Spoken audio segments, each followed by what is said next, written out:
There's just a couple of things that I definitely did want to go into. Apologies to everybody for being a little bit tardy. I just did I was spending time trying to get my TikTok and everything. I just dropped a new video earlier, um, so I was trying to get that situated first, and it took little longer than planned. Let me make sure I get the rock fins up, and That shit is crazy. Like, it's funny. TikTok, hearing that, it makes me like, it what feels up, weird. everybody? How y'all doing? I know, I'm not right? gonna lie. I'm sure it does. But in all honesty, it kind of reminds me of the same thing. It kind of reminds me of when I first got on Twitter. I was like, Twitter tweets, that shit sounds stupid. I'm not gonna be on that damn Oh, yeah. bullshit. And so I Yeah. stayed long. I mean, I did not want to cross over from the whole Facebook thing. And then Facebook started turning to ass. It Yeah, was like, I see Kazo is in here. oh well, give everybody a shout out real quick. I got a couple of videos that I need No, to. I see, So get ready. yeah, I just got a couple. Oh, cuz in Yeah, the I got building. it. I see your cousin Yo, is in the building. That's what's what I was up? saying. Yeah, I gotta get the videos that I want to share. I got a bunch of stuff that I wanted to go into, bunch of stuff, but I just gotta send it to myself. It's a little bit easier when I do it through through my phone and send it to. I'm still gonna Yeah. just keep calling this shit Twitter. I'm sorry. I can't get used to this X shit. It just sounds If dumb. you, like, for instance, if you keep up Twitter, right, and you just DM yourself like whatever links on your computer, you could just pull them up right there. You know what I mean? That's a quick way to do it too. You can just put it from your Yeah, phone, get it right on the computer screen. but it takes but the problem is from looking them up the way the desktop like setup is for YouTube, it takes longer to go through the Yeah, history. That's the only got you. problem. It takes longer to go through the history, so I did it that way. And to answer your question, oh, Cuz said that's how I felt about MySpace. Exactly. I did the same thing, dragging my feet from MySpace to Facebook. I don't go to Facebook. I mean, it's like that's where the fucking young college kids are hanging out. And at that Yeah, time, I did MySpace for a little bit, um, and I already saw the heat I was getting at home over MySpace over, who was like requesting me and shit like that. You know what I mean? So once Facebook came, I was like, nah, I passed. So I never had a Chris, what's up, man? I skipped out on Facebook.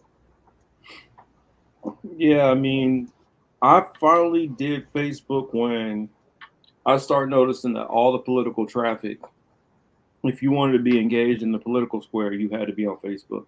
And then Yeah, Facebook they got pushed it weird. hard. It got weird. It got like, establishment Democrats versus establishment conservatives, and that was it. And if you had any perspective outside of that, your nothing that you put out What got makes any reach. It became the same way with Twitter, how that started happening, where it became well, what blue happened, MAGA Marcus? versus MAGA. Yeah, we can explain that rather easily. I mean, in addition to the bots, um, with Hmm. Facebook, with Facebook in mind, um, the late 50-year-olds and 60-year-olds found a way to get their asses on to Facebook and start sharing their political opinions. And they either team MSNBC, team Fox, team CNN. They not moving from their corners. You know what I'm saying? Exactly. I guess I'll respond. What was that? Hamza asked, "Did you email Shiva?" Yes. And shout out to Atris. Shout out, damn dog. Um, Atris asked me a question. Hamza, what Uh, up? Let me see if I can find that question. What's Chris' Twitter name? It's at It's Me. That's how you find him. Actually, no, it's at Cy Lawson 8, but It's Me is his Twitter name. Yeah, something like that, right? Yeah, I'm looking at one of your messages. That's how you find Chris. Let me, in fact, while we were talking about it, let me go to that since Hamza asked, and let's see. Now I just gotta find myself first. That sounds like I'm going on some kind of like weird emotional journey. But let me go over to my other page so I can get the message in question. And the good thing about it is, since I don't tweet that much anymore, because most of my tweets don't go anywhere, it definitely makes it easier to find this stuff. So let me share it on the screen. Let me share it. So I cut this video from last week. But everybody, in case oh, Yeah. Marcus, I just wanted to say, for the people just joining us, welcome to the Political Matrix. We'll get into the intro another time, but I'm Side, Marcus, Young Morpheus. For the newcomers, welcome. For the people who are always here, our usuals, we appreciate it. I mean, good to see everybody. But yeah, go ahead, Marcus. I mean to step on you. No. You were good. I mean, I still got links that, and I could once I show some of this other stuff, I got time to pull up some of those other links. Let me throw a shout out to everybody that's on the Rockfin side. I see him, Carr, our good brother over there, has already been nice and generous, tipped us, and he says, "Hope all is well." He says, "Am I the only one weirded out? The West is doing a master class. What's with the Devil Red as well?" I'm not sure. I have to look into it. I think he's talking about CIA or Iran now too. Interesting. I mean, I think that he's probably talking about more of these things. Definitely because I've heard, some of our friend other in indie media kind of do more criticism of him and make it seem like he's only about intersexuality and he's only about identity politics, like he has nothing else to his agenda. And I think he's probably just trying to kind of lay out where he is more on those issues. I see Who? Warren is in the building. What's up, Wesley? Also, I'm talking about Wesley Warren. Cornel West. So let Oh, me put that on the screen, that way you guys can see. I mean, I clip. but if we're not talking about other issues, why should that be an issue, right? That Well, shouldn't even be on the table for discussion or correction either, right? I, Because it's about class, not about individuals, right? If we're gonna stick to that, that's what it should be, right? right. I mean, I heard somebody say, "Oh, well, Cornel West does not have a populist campaign," and it went on this rant. And I'm like, if somebody's going to say that, I would rather they prove why instead of just making broad statements like that. And it's at the point now where everybody's getting into their silos. I'm for Cornell, and I'm for Bobby, and I'm for some people even for Vivek, whatever. But people are getting into their teams and they're defending, defending their side without doing a critical analysis of the whole thing as a whole. And so this one I clipped from our show last week. Here's what I said on the matter, which kicked off this conversation. Let's see if it plays. Bernie movement, they needed a new sheep herder, but they didn't have the person that could fulfill that. So what they did is they brought out RFK to get the people who were Bernie supporters who had big problems with the mandates, lockdowns, and all that. To sheep herd them one direction. The people who were more about black empowerment and reparations and things like that, they brought out Cornel to pull those people out. And then those people who are more like the Elizabeth Warren, Bernie Sanders hybrids, that's what she's out here for. And that's to take away that negative energy that will be pushing back against Joe Biden. That's the whole purpose of bringing these sheep herders out. So it can keep that angry left occupied so they don't focus on the candidate which they have put in place. So that was just my little analysis. Hopefully you guys can hear it. The volume wasn't that great on my end. But I just asked here, what about Dr. Shiva? And this is what I said. Dr. Shiva is the only candidate I'd vote for if I had faith in the system. He's brilliant and has original, innovative solutions. He's also the only one that's not controlled from the top, in my opinion.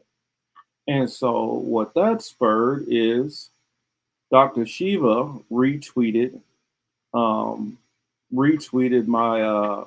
my tweet here. And I reached out to him. He said he'd come on. Hamza provided me with the email from somebody in his campaign, and I reached out to her so far, and just need to get back in touch with follow up. Let's see, Chris, can you both follow me? Communication. Yeah, I'll definitely reach out to you, Baba. But that's where I am.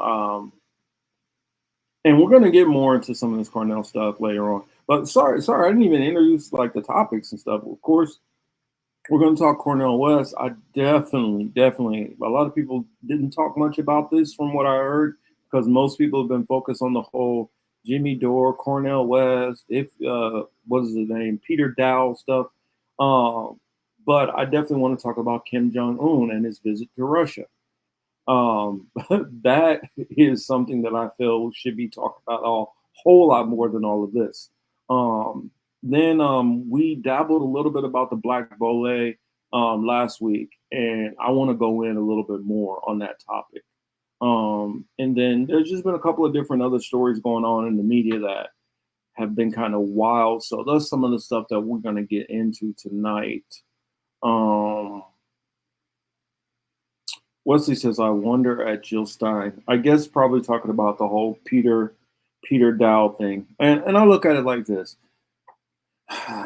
If y'all want to ask me just from a political standpoint, putting on the political hat for a moment and switching from how I view things now, like let's go circa me 2020.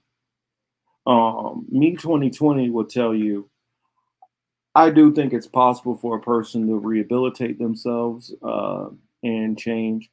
Whereas I hear all these people going back to Peter Dow in 2020, what he did back then, without paying attention to all of the different tweets and stuff that he said in the meantime. He has been critical of himself. It's the same thing with what's his name? He was a big time kind of shit lib, and he switched over proud socialist now.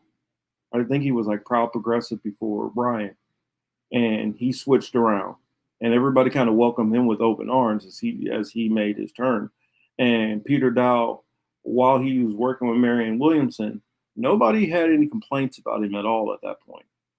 None of them had the same energy. In the moment that Jimmy Dore complains about Cornel West, and then he goes, now it's this. And what I see is Jimmy Dore is kind of swaying and kind of biasing. I guess most of these people are biasing their answers on Jimmy Dore. And I didn't want to start out this way. But I honestly think this is a little bit of access journalism going on here. Some of these people don't want to lose their access to Jimmy Dore and the possibility of growing their channels. So, I mean, I think it could be some of that in there. I'm not saying that's the case for everybody. Some people, I feel, are so biased towards their candidate that they're pulling Peter Dow themselves and how hard they push for Bobby Kennedy, and then ignore all the other shit that's going on. I mean, for me, if I see that you pushing, if you're basically telling me you're pulling out the knee pads for Zionism, I don't want to hear shit else you got to say. I really don't. I cannot take you seriously because I know you can be fucking manipulated every type of way. So the whole Bobby Kennedy, anybody who's pushing for him, I can't take I can't take him seriously. Period. Hey, look. Hey, before we even get to that part of the criticism about Homeboy, I right? don't want to go there, but it got brought up. Sorry. No, I'm saying before we even get to that part of the criticism, you got to start domestically here at home, right? He's on shows now doing interviews saying, "Hey, look, the Democratic Party is actively doing everything in its power to prevent me from participating in this primary process. They're changing rules to say that if you caucus or campaign in New Hampshire, that you'll be penalized in Georgia or South Carolina or Iowa, whichever it is. It really doesn't matter at that point. But his alarm, right, to the system, letting you know, hey, something wrong is going on over here, comes with, hey, send me money. Well, Chris, I mean, all you got to do is mention the fact that he's complaining about the rules that they're changing. Bro, you already knew what these rules were going to be. This is the same thing that happens for any time there's an incumbent president. They snuff out any kind of challenger. They don't. This ain't just so. Oh, well, the Democrats are doing this. The Republicans do this shit too. If you have a president in office, they do not just have open primaries. I don't even get why this is like. I can't get why they're doing this. You know why they're doing this. You're full of shit, Bobby. If you really wanted to push against the Democrats, you'd be running as an independent. That's what I'm saying. But where's that? Also, now it made me think of the next logical question, at least for myself anyway, is okay, so where is that money going, right? How much, if you donate $100 to RFK's campaign, how much of that is going towards the Democratic National Committee or other Democrats? How much of the, for each dollar, how much do they get, right? Do they get 5 cents? Do they get 2 pennies? What? With that being said, you're asking people to give you money to run in a party that is actively working against you and has no intent of even, it doesn't matter what you do with these goddamn primaries. They're telling you like, hey, Biden is our guy. Why are you wasting your time? So it literally make no sense to me that he would run under those conditions. So as you just said, if you're not an independent, what are you doing? What we talk about here? So again, this is just a fundraising operation. Look, every 4 years, somebody, these guys get to cash in, right? It's their Olympics, it's their World Cup, right? It's their NBA finals and Super Bowl and all that shit. So they're able to make a lot of money, and that's all this is. He has no chance within the party, much less, nationwide.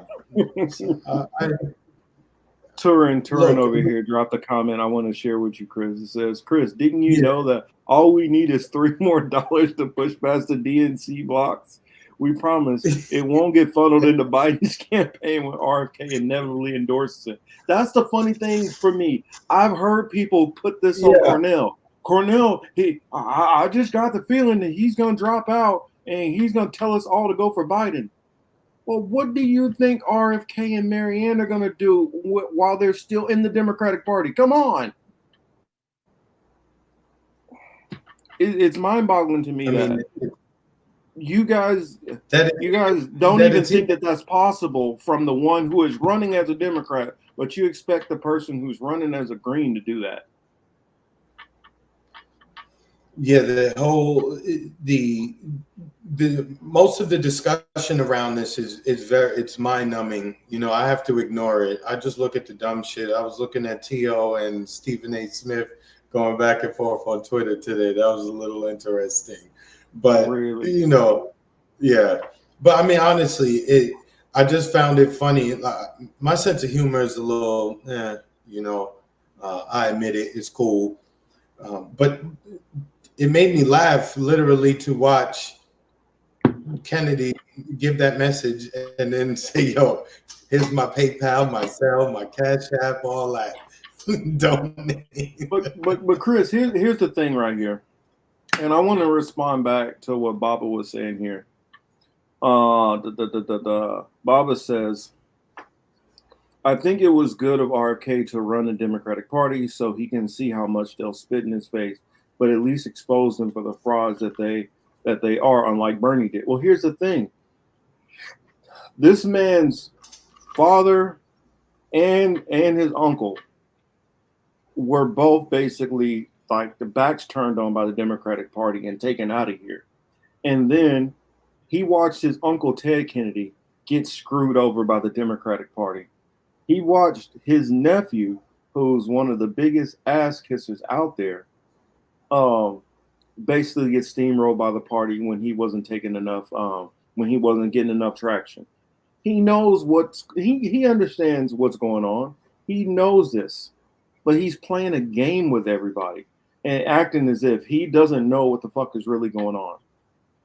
My problem is all of these people who are giving this whole blanket of ignorance that he doesn't know what's going on, and that yes, they from sitting thousands of miles away from this, never being completely involved in any of this, never being involved in campaigns, are thinking that, well, I see it, but for some reason Bobby just can't see it. He fucking sees it.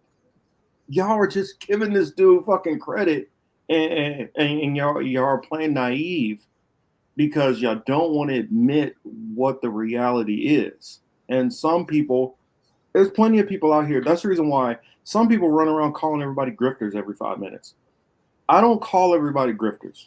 The reason why I don't do that is because I honestly believe that a lot of these people in independent media are lying to themselves. It's not that they're out there lying to you or their audience or whatever. They are literally not seeing clearly. It's not that they're trying to be deceptive. I just think that they're intentionally, not intentionally, they're unintentionally have blind spots. And when you pull yourself out and really look at the system truly, you get rid of those blind spots. But as long as you're still plugged into this hope of thinking that, oh, if we just do this and this and this, we can change things. As long as you're still thinking like that in that hope mentality, you're not going to see the reality. Because if you think any of these fucking politicians, even not even just the politicians, the ones who travel in these circles with these powerful people, if you think they don't know what's going on, and you do, from watching a couple of YouTube videos and Rumble videos, then you don't understand what the hell is going on here. That's what I would say.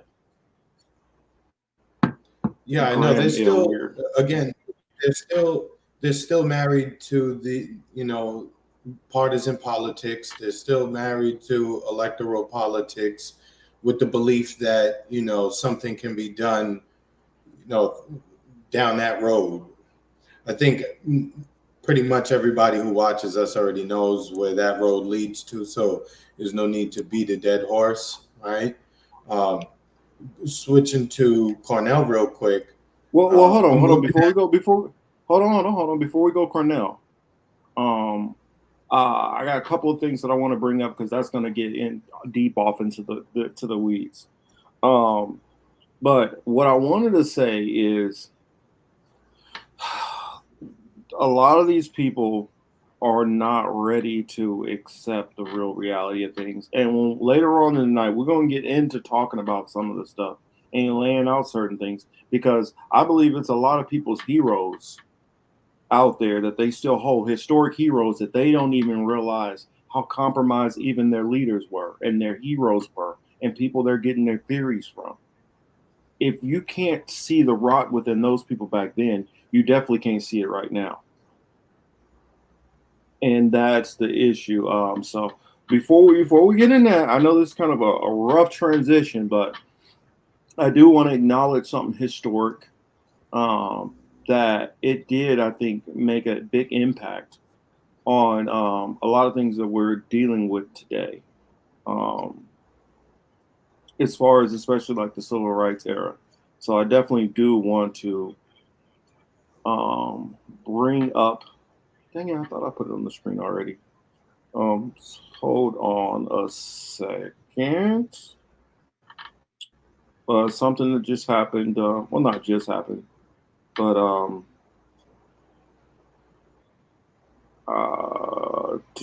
here we go. 60 years since this has happened, and so definitely want to bring it up. Very historic thing.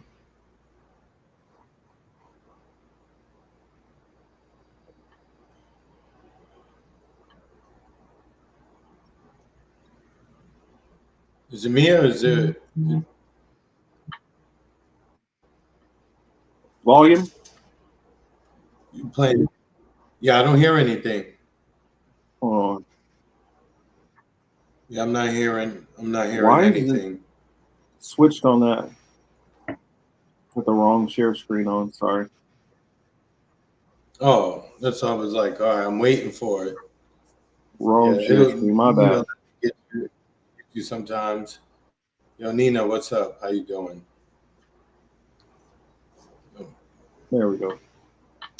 Mr. Speaker, I rise today to commemorate the 60th anniversary of the bombing of the 16th Street Baptist Church in Birmingham, Alabama in 1963, and to honor the lives and legacies of 4 little girls killed in such a heinous attack. 60 years after parishioners of the 16th Street Baptist Church prepared for Sunday service, 19 sticks of dynamite placed by Ku Klux Klan's members exploded. As the interior of the walls of the church caved in, over 100 churchgoers rushed for safety.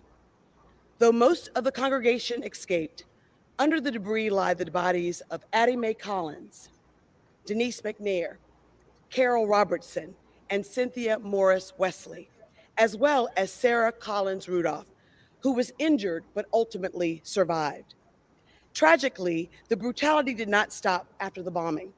When African American communities across the state of Alabama took to the streets to demand justice, they were met with unspeakable violence at the hands of law enforcement. Within a few hours, Johnny Robertson and Virgil Ware, ages 16 and 13, were killed in clashes between protesters and the police. Despite the horrific nature of this attack, it took over 34 years before the perpetrators face justice. In 2013, Mr. Speaker, I was honored that my very first bill I passed in this body awarded the Congressional Gold Medal, the highest civilian honor we can give, to the 4 little girls posthumously to ensure that their lives were never forgotten. While we will never recover the lives lost or the injuries suffered, we know that their sacrifice was not in vain. Indeed, the loss of the 4 little girls changed America forever, bringing into clarity our nation's storied history of racially motivated violence and galvanized the civil rights movement. It was their memory that inspired generations of freedom fighters to build for a world where the color of your skin does not determine the value of your life.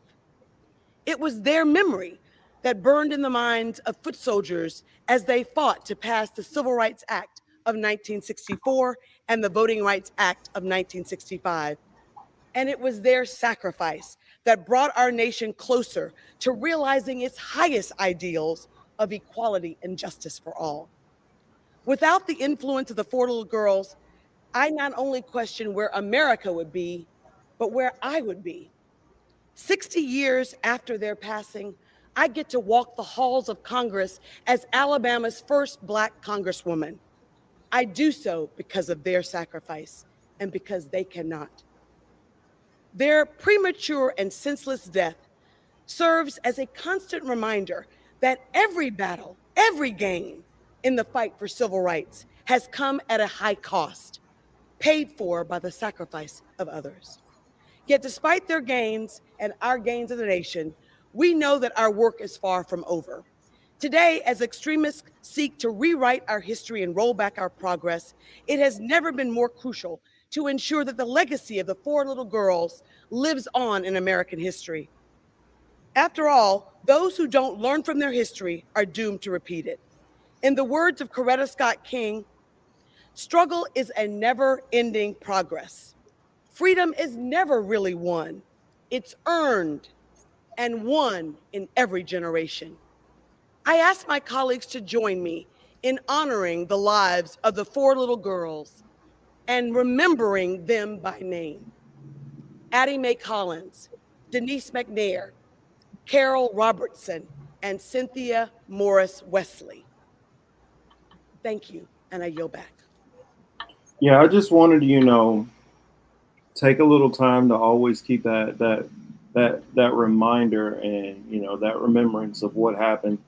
It was a horrible thing that happened. Those young girls dying in there, and a lot of people, like she mentioned in there, a lot of people don't know that there were 5 people that they pulled out of the rubble. The other, I believe, was a little bit older than them. She survived, and then there were 2 teenage boys who were killed in the protests and stuff after that. So I just want uh, us to always be aware. Like you said, you guys know history is a big thing for me, so I always want us to be cognizant of these types of things. Oh, go ahead, Chris. And Marcus, was that government sanctioned in that?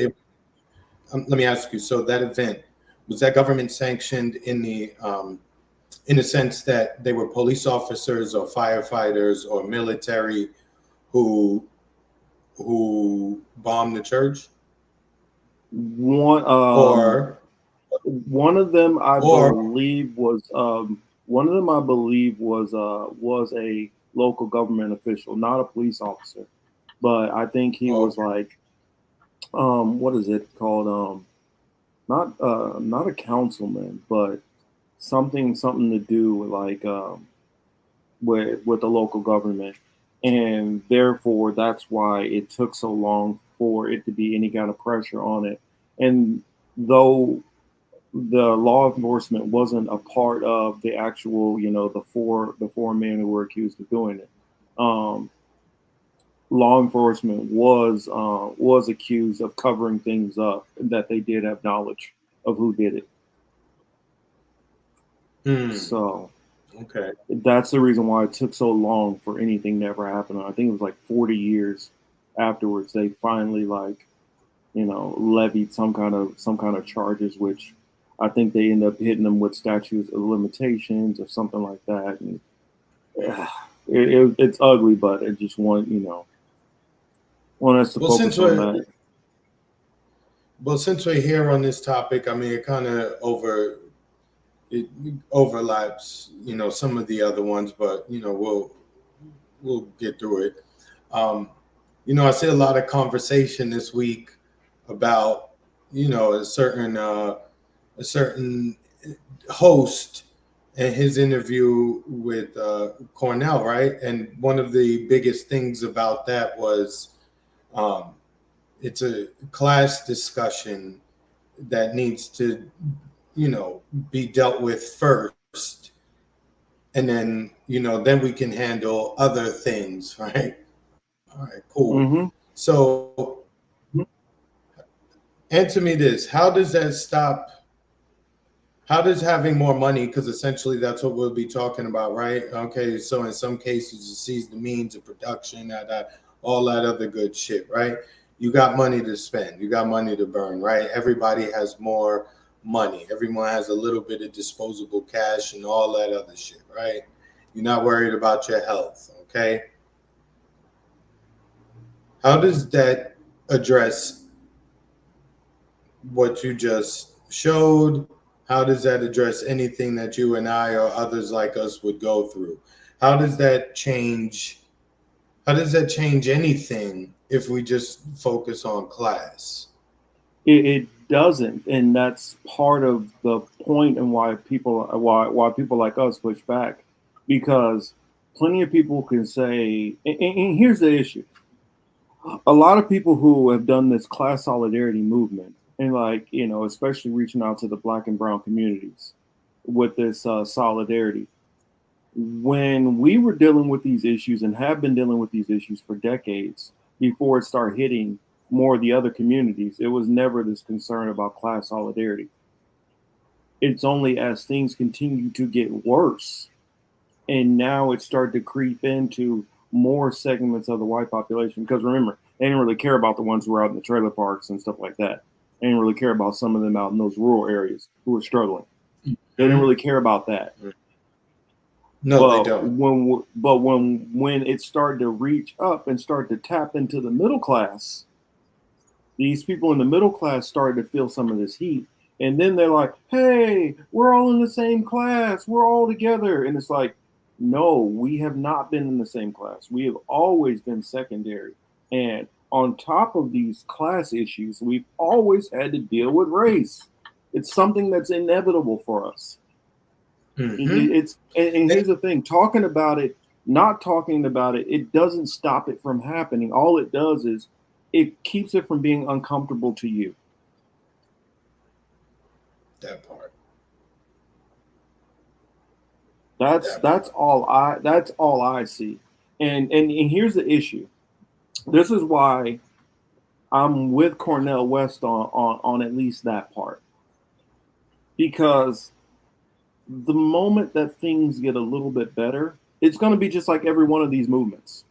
Every time there's been a movement in some kind of solidarity, look back to the 60s when you had the women's liberation. Plenty of Black communities definitely were cool with helping feminists and get rights and power. As more of them did, what did they do with the Black community? Oh, well, you guys are fine now, right? Yep. The same thing which this is why I when we talk about the LGBT movement, I like to separate all these apart, because it happened the same thing with them. With the LGBTQ community, as they started to get more of their rights, by Black community, we're not worried about you. The same thing with some of the Asian communities, is they got some of their rights and got a little bit of help here and there. Oh, well, by Black community. And that's what always happens. And so anytime we group into these whole movements, oh, it's just about class. Well, as soon as you guys are straight class-wise, it's fuck us. And that's the reason why we're like, no. We will fight class, and then we will fight our issues we have here also. But we're not just going to push our issues to the background, because these are the issues that we have been dealing with continuously. And which have not, they've modified and changed a little bit, but we're still dealing with a lot of the same shit. Marcus, here's the thing, right? A lot of them act as a lot of these, like the commenters, on the issue. What did I see? I saw a lot of them, obviously saying like, oh, what is it? Rising water, lift all boats, whatever fucking shit it is, whatever. They don't tell you about their racist family members who possibly could hire somebody who possibly has mistakenly picked somebody out of a lineup, served in jury duty, and just looked and already made the determination that because the person was Black, that they did it. There's a lot of minute details that can potentially affect us one way or the other. You know what I'm saying? So when you raise class, it doesn't change what I'm referencing there until you force them to look at themselves, because you may be like, oh, I don't have a problem, but people, look, I have white friends, I have white, associates, acquaintances. You get cool with them. Oh, plenty of them tell me about their family members who don't rock with anybody outside of their own. And these people from many different places. It's not like it's just limited to one particular place in the United States. So I just want to make that clear. So this thing about focusing on class only is very much it's very much designed to focus on, again, the larger white. Well, yeah, I mean, and I want to push the back way that on the the way that they go about it. But go Well, I ahead. want to push back on a couple of comments there. Jammin said, well, damn, black trans women must be fucked. No, nobody is going out there saying, I'm looking specifically to attack somebody who is black and trans. Nobody's doing that. That's not what's happening. Most of the time when that's happening, it's happening because somebody in the black trans community is often not telling somebody that they're engaging with that they're trans. And that is, in the black community, has been a long problem of what has led to many trans people being attacked and different things like that, and worse. Another thing that I would say, like responding with what Wesley was saying, is I don't think Jimmy Dore or anyone is arguing contrary to that. He's saying that leading with that message is message in a campaign for national office is a mistake. But here's the thing: we have to retrain our focus and think about it. How do you break the Democratic Party? Come on, people. First person's answer. I'll go off of that. But think about it. How do you break the Democratic Party? Because you're not going to break the Republican Party. How do you break the Democratic Party? I want to see some answers in here. Before I go further, somebody needs to tell me. Come on, y'all. This is interactive. Y'all know. Come on. Let's get some answers. How do you break the Democratic Party? How do you make them bend? There you go. There you go. Not get black people to vote for them. If you stop black people from voting for the Democratic Party, they lose. So this whole, well, let's not lead with this and let's try to go and get some libertarians and all this other shit. That's not how you break the Democratic Party. It's just not. It's just not. How you break the Democratic Party is they have to lose black voters. Because black voters is the backbone of the Democratic Party. Even if black people only make up anywhere between 14 to 18% of the population, because out of black voters who are eligible to vote, they vote at roughly about 90% for the black community. If that cuts to half, they lose. Mm-hmm. And not only, in fact, it don't even have to cut to half. Let it cut to 70. Let it cut to 80, and they lose. And you ask, and then what? And then what? What would happen is they would acquiesce to demands. That's what they would have to. They would inevitably have to listen. They would have no choice but to listen. They probably wouldn't, but then at that point, then you can really focus on your community as opposed to trying to get in and fighting with, arguing with, working with people who don't have your interests at heart, which would be the Democratic side of the bird. You know what I mean? Well, when it comes down to it, they want to win, Chris. And Marcus, let me say this, and please don't be simple-minded and say, okay, well, you're being critical of the Democrats. That must mean you want XYZ to happen or such and such to win. Please, like, step your game up a little bit. Like, please, let's not be childish.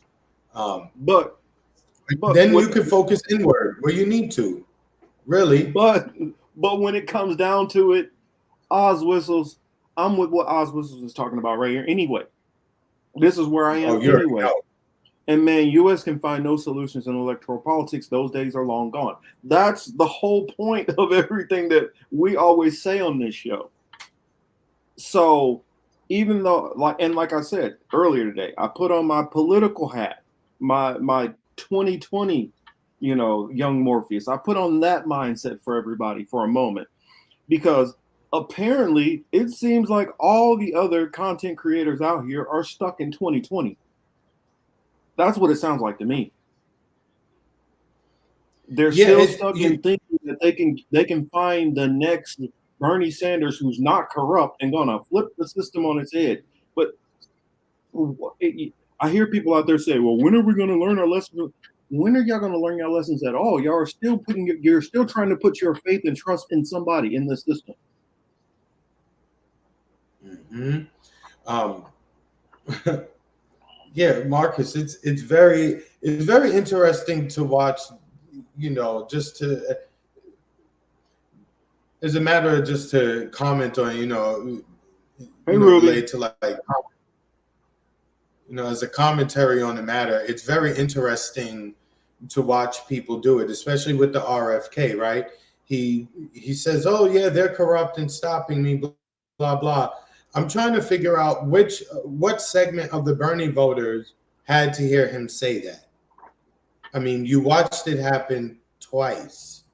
You watched it happen in 2 consecutive cycles, and you're still, you're still lost on it. So it's very weird.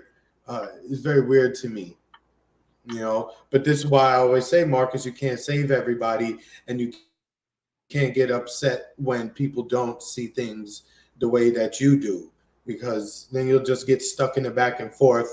You kind of just have to say, okay, like, well, I'm moving on, and via con Dios to some extent. Exactly. That's where I am. I mean, like, and there's people out there that everybody has their own viewpoints. On this show, we're going to give our viewpoint. You guys you don't have to agree with our viewpoint. That's perfectly fine. It's perfectly fine. You can believe whatever the hell you guys want to, but we're going to give our perspective on what we see and how we analyze it, and we're going to get a little deeper on that later on. I just find like all of this kind of it's mind numbing to me that people really think that. I mean, like Chris, like you say all the time. Let's say, for instance, whoever your selected candidate is. Let's say it's Bobby Kennedy. Let's say it's Cornel. Let's say whoever it is you want to get in there. They get in there. What do you think is going to happen? What do you think is going to happen? Opera's cool. It's if you have solutions, you offer them. I'm giving Marcus, my perspective. You don't have to agree. You don't have to agree. Marcus, Probably just going to time them out because they're a distraction. Marcus, I mean, don't just stay on your path. Stay with what you was on. I mean, I'll explain. I'll just explain. And this show that I have planned for today is going to go into more explaining of this stuff. Oh goodness, this is what I'll do. If you can't play along nicely, then you can be quiet. That's what I'll do. Oh shit. No, I don't want to hear. I don't want to hear. No offense to them, but whatever Vanguard type fucking politics. I don't want to hear these fucking people who I don't want to hear it. Now, I think people said that person lives in fucking Canada or fucking France or some shit. You don't fucking live here. You don't know what the fuck things are going on. So take your dumb ass back over there, please. Get the fuck out of our business. People who sit there and talk shit about what's going on in America who don't live here don't have a fucking clue. Have you worked on a campaign? I have. I understand how corrupt this shit is. I understand the ballot access. I understand a lot of this stuff.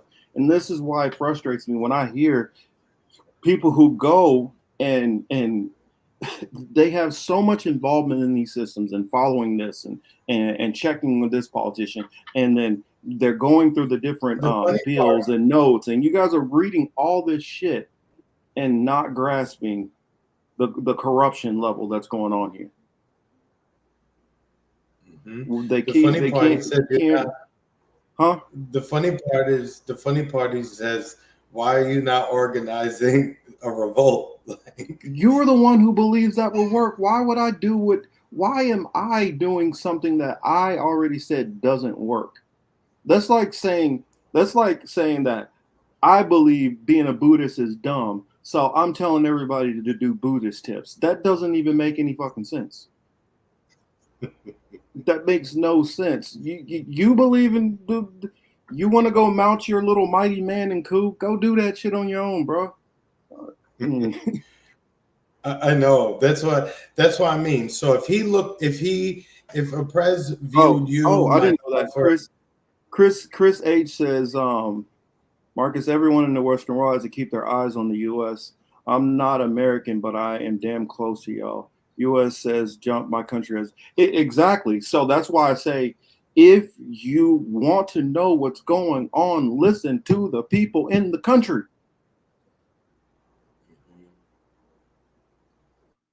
yeah, it's funny. He may view us like, oh, look at these idiots. They don't get it. Blah, blah, blah. Instead of being mad and screaming at, your keyboard or your phone and shit like that, you just move on. You understand? You stop getting emotional about it. You was going a little too hard, keyboard warrior. Like, just relax. We here to chill. It's a Saturday night at that. Like, who's trying to Yeah, revolt and on the Saturday? it's Mexican You gotta Independence Day. calm down, Marcus. We ain't even put gas in the Mexican tanks. Independence. We ain't put gas in the tanks today. We didn't load up from the last time we tried. But next week No, we'll be ready though. we're gonna dig deeper into this Boule shit, so y'all can understand. Temp meteor, you're right about that. But I've said this about when it comes to alternative media, I would say probably a good maybe 75% of the content creators have that kind of same viewpoint. And I don't think that it's nefarious. I mean, well, I don't know the people, so I can't say if it's nefarious or not. But I do believe that it's the same way if I go home late at night and I go walk out to my car, am I thinking the same way a woman who's probably 5'3", 110 pounds is thinking walking across that parking lot? No, I'm not. I'm not thinking the way she's thinking because I'm not experiencing going through life the same way she is. And if you don't go through life the same way somebody else is, it doesn't make you wrong for not necessarily understanding their perspective, but it does give you a blind spot. Oh, good to see you, Oz. Good to see you. It does give you a blind spot. And what I'm saying is, many in the independent space are not black. Let's just be honest, or brown either. And therefore certain things which happen to us on a regular basis, it's not a part of their thinking at all, so it doesn't get calculated into the way they perceive things. And I'm not saying that they're evil or wrong because of it, but it's just the way it is. And the only way they're going to understand is people like us, whether it's comfortable or not, have to tell us what we're going through. Me, Chris, people like Colin out there, we got to authors, we got to tell them what our life experience is like. Yeah, and just hope that they'll listen. The funny part, I don't even recall Cornel stating that, hey, um, rectifying things for Black Americans is the focal point of this campaign. So either you run with us or run from us. I don't recall that being said at all. So the fact that he even said that and this topic became what it is for now it's like a week and a half's worth, 2-week discussion almost on it. It says more about the people who are complaining about that part of the platform versus those who just agreed outright with Cornel West. And again, it doesn't look good. I'm watching this from the outside, right? I don't. There's not a reason to get in league with with certain groups. I don't care how left you call yourself, or how conservative you call yourself. When it comes to certain things, they take a certain position. It's not a good look. We're in the 21st century. If you can't face things for what it is, say it for what it is, and deal with it for what it is, mm, you know, there's something wrong with you. You know what I mean? Like you just don't want the confrontation, so you just put it down. You don't want to face certain things, so you just ignore it. Yeah, I mean, I completely agree. It's just, and here's the thing: when I hear some of these people, um, and they try to paint us a certain way, it's like anybody who was actually following me for a while, and there are people who have still been watching since day one, or at least pretty close to day one. They've watched me go through evolutions. They've watched it. So it's not like all of a sudden I just jumped to where I am. It came from doing a lot of working with different campaigns, organizing, doing all those different things. I mean, y'all do realize that. I mean, and I know the regulars, I know y'all have heard it before, so hopefully y'all don't get bored out of your mind hearing this over and over and over. That I started off doing organizing, Occupy. I started off with the whole vote vets and uh, Iraq and Afghanistan veterans. I mean, pushing back on a whole lot of this stuff and coming from the whole anti-war movement and looking at global politics more than domestic politics.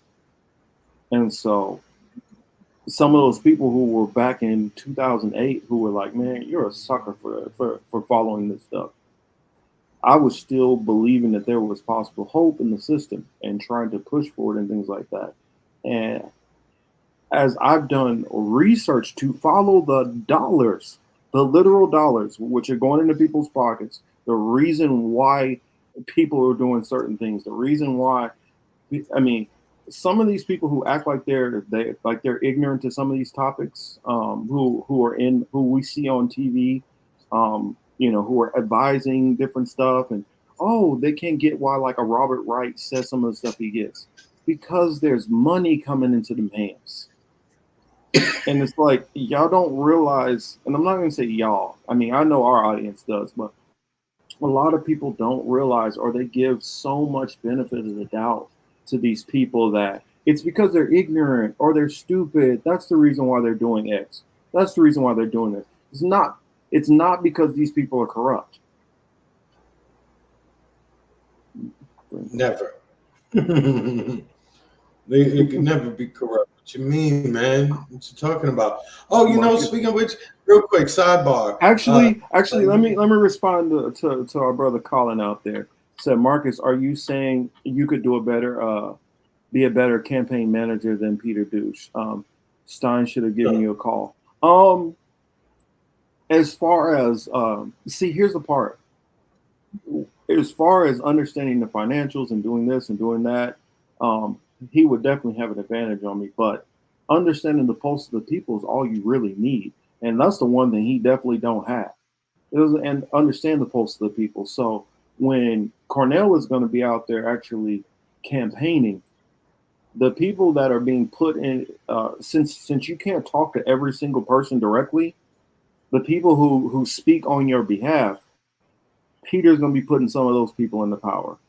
And obviously, he showed that he's not a good judge of character, even if he has turned a new leaf. So therefore, in that respect, he's probably going to do him some harm because he has blind spots. But sorry, go ahead, Chris. No, I was just saying, this is a side note. It's a little, it's totally off topic, but it just came to mind. Did you see the comments from the homeboy from Rolling Stone? Mm-mm. The guy who Walker's in the building. What's up, Gregory? Greg, what's up? Real quick, Marcus, I thought this was funny. I meant to text it to you too. The guy who founded Rolling Stones, what's his name? Jan Wassner, or I can't remember his name. Sorry, y'all. I hate when people do that, but I'll get the name. Anyway, he was doing an interview with the New York Times about his book, where he interviewed a whole bunch of people like John Lennon, Bob Dylan, Bruce Springsteen, all these people, right? So they was like, yo, you ain't interviewed no blacks or no women. He was like, yo, you try talking to these chicks? And then he was like, yo, what black person I would talk to? They don't be knowing shit, more or less. Wow. I mean, but that makes sense. I mean, think about it. The Bernie movement. How many black and brown people were part of the Bernie movement? A lot of them. And you know what? A whole lot of them started channels too after that. I started my channel before. The primaries last time. But how many of them do you see on any of these prominent other shows? I mean, seriously, how many of them do you see out there? Well, you might see on Jimmy a handful. You might see, how many do you see on a Russell Brand? How many do you see on Redacted? And I mean, just go through whatever channel you can think of. I mean, honestly, be honest. How many do you see that they even try to put out there? Granted, okay, don't put me and Chris on. We're little nobodies. Ignore us. But there are other channels out there like Black Power Media. They're not getting no shine. There's a bunch of them that I listen to that I have. I listen to a little bit of everybody. And the thing is, I get it. I get it. The algorithm is against many of us and keeps us, obscure. But you got to search it out if that's what you're looking for. If you want to get a diverse view, sometimes you got to go out there and try to figure out, and I'm not getting this. I don't feel like I'm getting a good representation of the black perspective. Let me go out there and go find black content creators who are talking about these issues. But there's no motivation to even do that. Correct. That's the issue. I'm not saying that they're intentionally like, I don't want to talk to them black and brown people, but I'm saying that if they're not force fed into you or they're not big enough names, you're not even trying. Or they're not trying. Marcus, where did Cornel West go to school? Shit. That's a good question. I did know, but I forgot. Let's pull it up real quick. Does anybody know? Let's pull it up.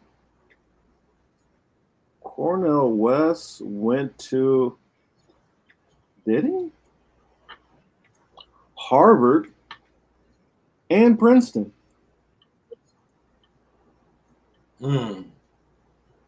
Okay. And he went to Union Theological Seminary. Not to mention Dartmouth College and Pepperdine. Oh no, sorry. These are fellowships that he's had. Okay.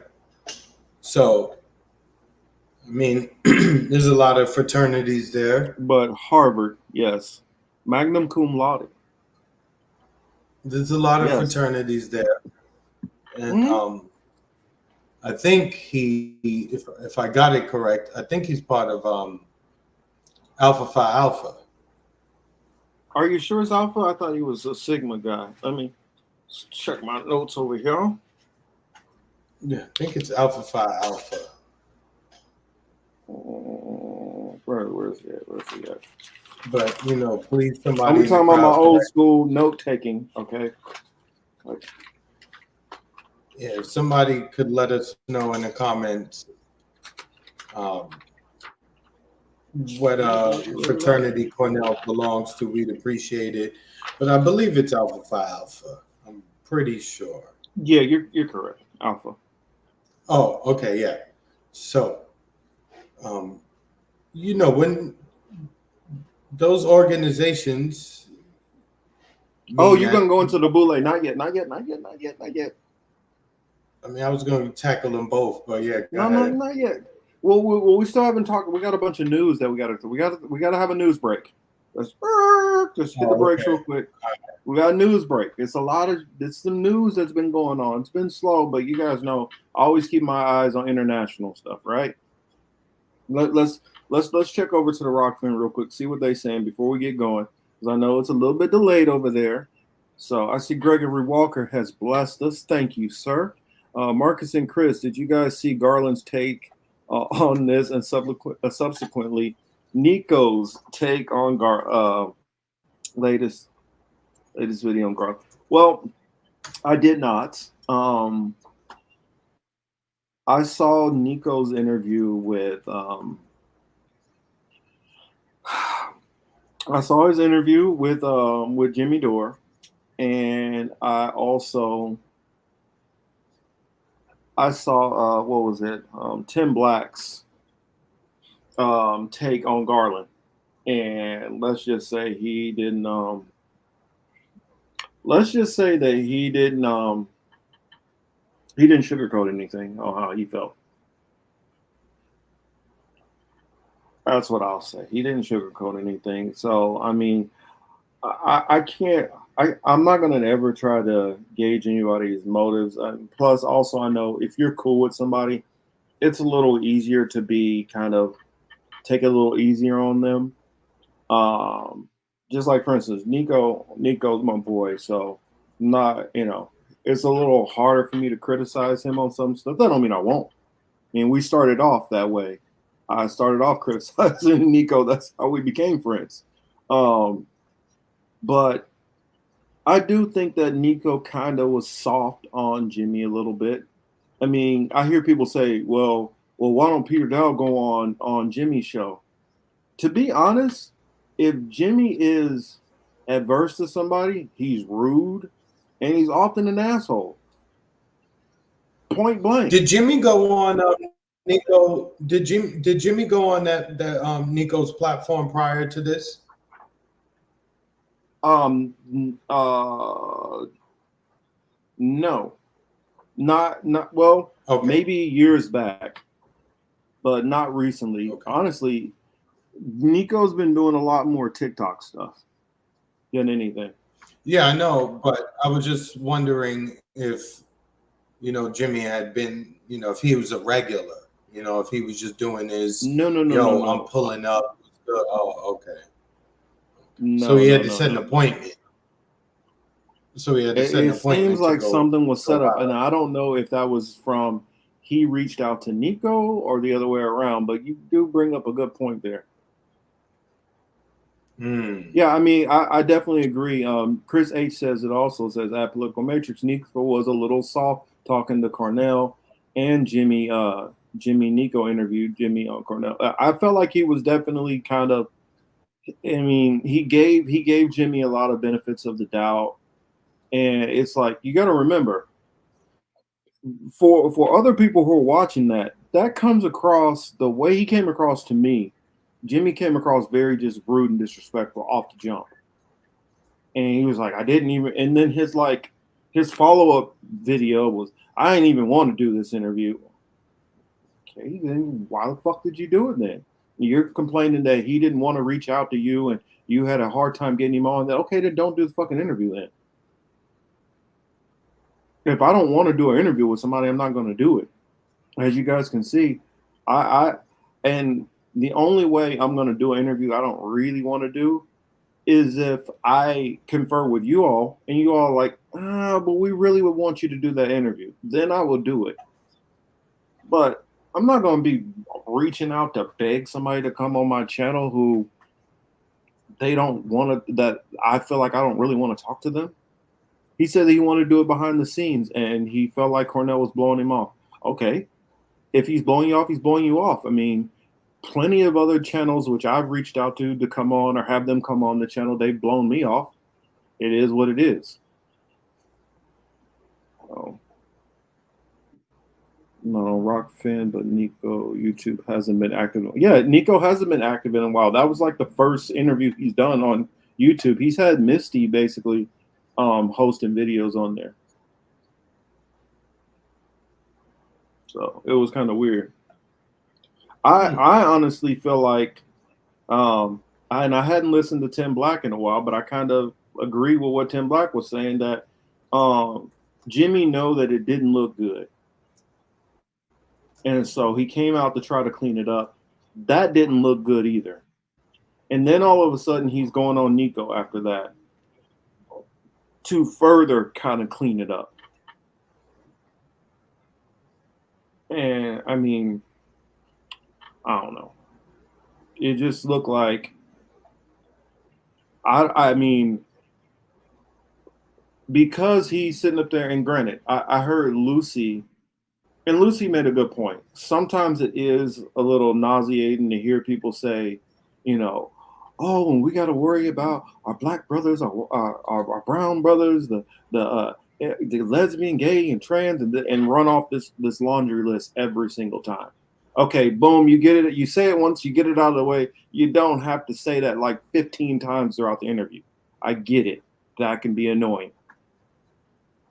But to have more kind of, yeah, Cornel, but to have more vitriol for that than the fact that the fact that Bobby Kennedy is basically a Zionist, that's far more problematic. Because you already know, if you have a RFK in office, he's gonna turn a complete blind eye onto what's happening with the Palestinians, what's happening in Syria, with Golan Heights, all of that stuff. He ain't gonna give a damn. Anything that's going on between Israel and Iran, he gonna ignore all that shit too. So if y'all saying that y'all are gonna be perfectly fine, and not only that, any kind of countries which Israel feel like needs to be attacked by the U.S., you're gonna be perfectly fine with sending money and funding over there. You don't have no problem with that. The fact that he talks intersectionality, and he's not hard enough on Biden because he doesn't call him a name. This is the same crap which some of those neoliberals were doing when they're like, you're not going to call, when they were talking to Trump, you're not going to call Putin a thug, a terrorist. It's stupid. It's childish. Fucking name calling. That's what you're all bent out of shape because he won't name call. What is his, third fucking grade? Right. I just hear some of the shit that these people are get bent out of shape for, but don't get bent out of shape on some of this other shit, and it don't make sense to me. That's what I'm hearing. And I guess maybe people say, oh, well, you're talking shit on Jimmy because Jimmy doesn't want you on the show. I have no delusion that I would ever be on Jimmy's show, and I don't care either way. I really don't. I'm still gonna speak the same way I speak either way. So I don't know. Take it as you will. Yeah, I'm kind of over it already.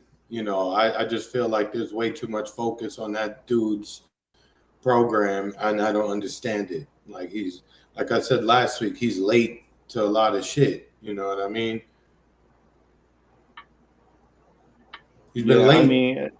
He's been late. Yeah, matter of fact, most of the left that I've seen, they've been late on a lot of things.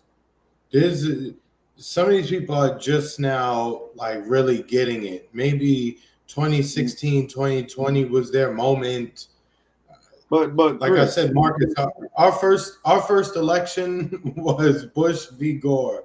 For the people whose first election was that, if you had any beliefs up until that time period, that one right there should have told you. And for the people who are older, they could tell you about shenanigans that existed before, our memories, kick in.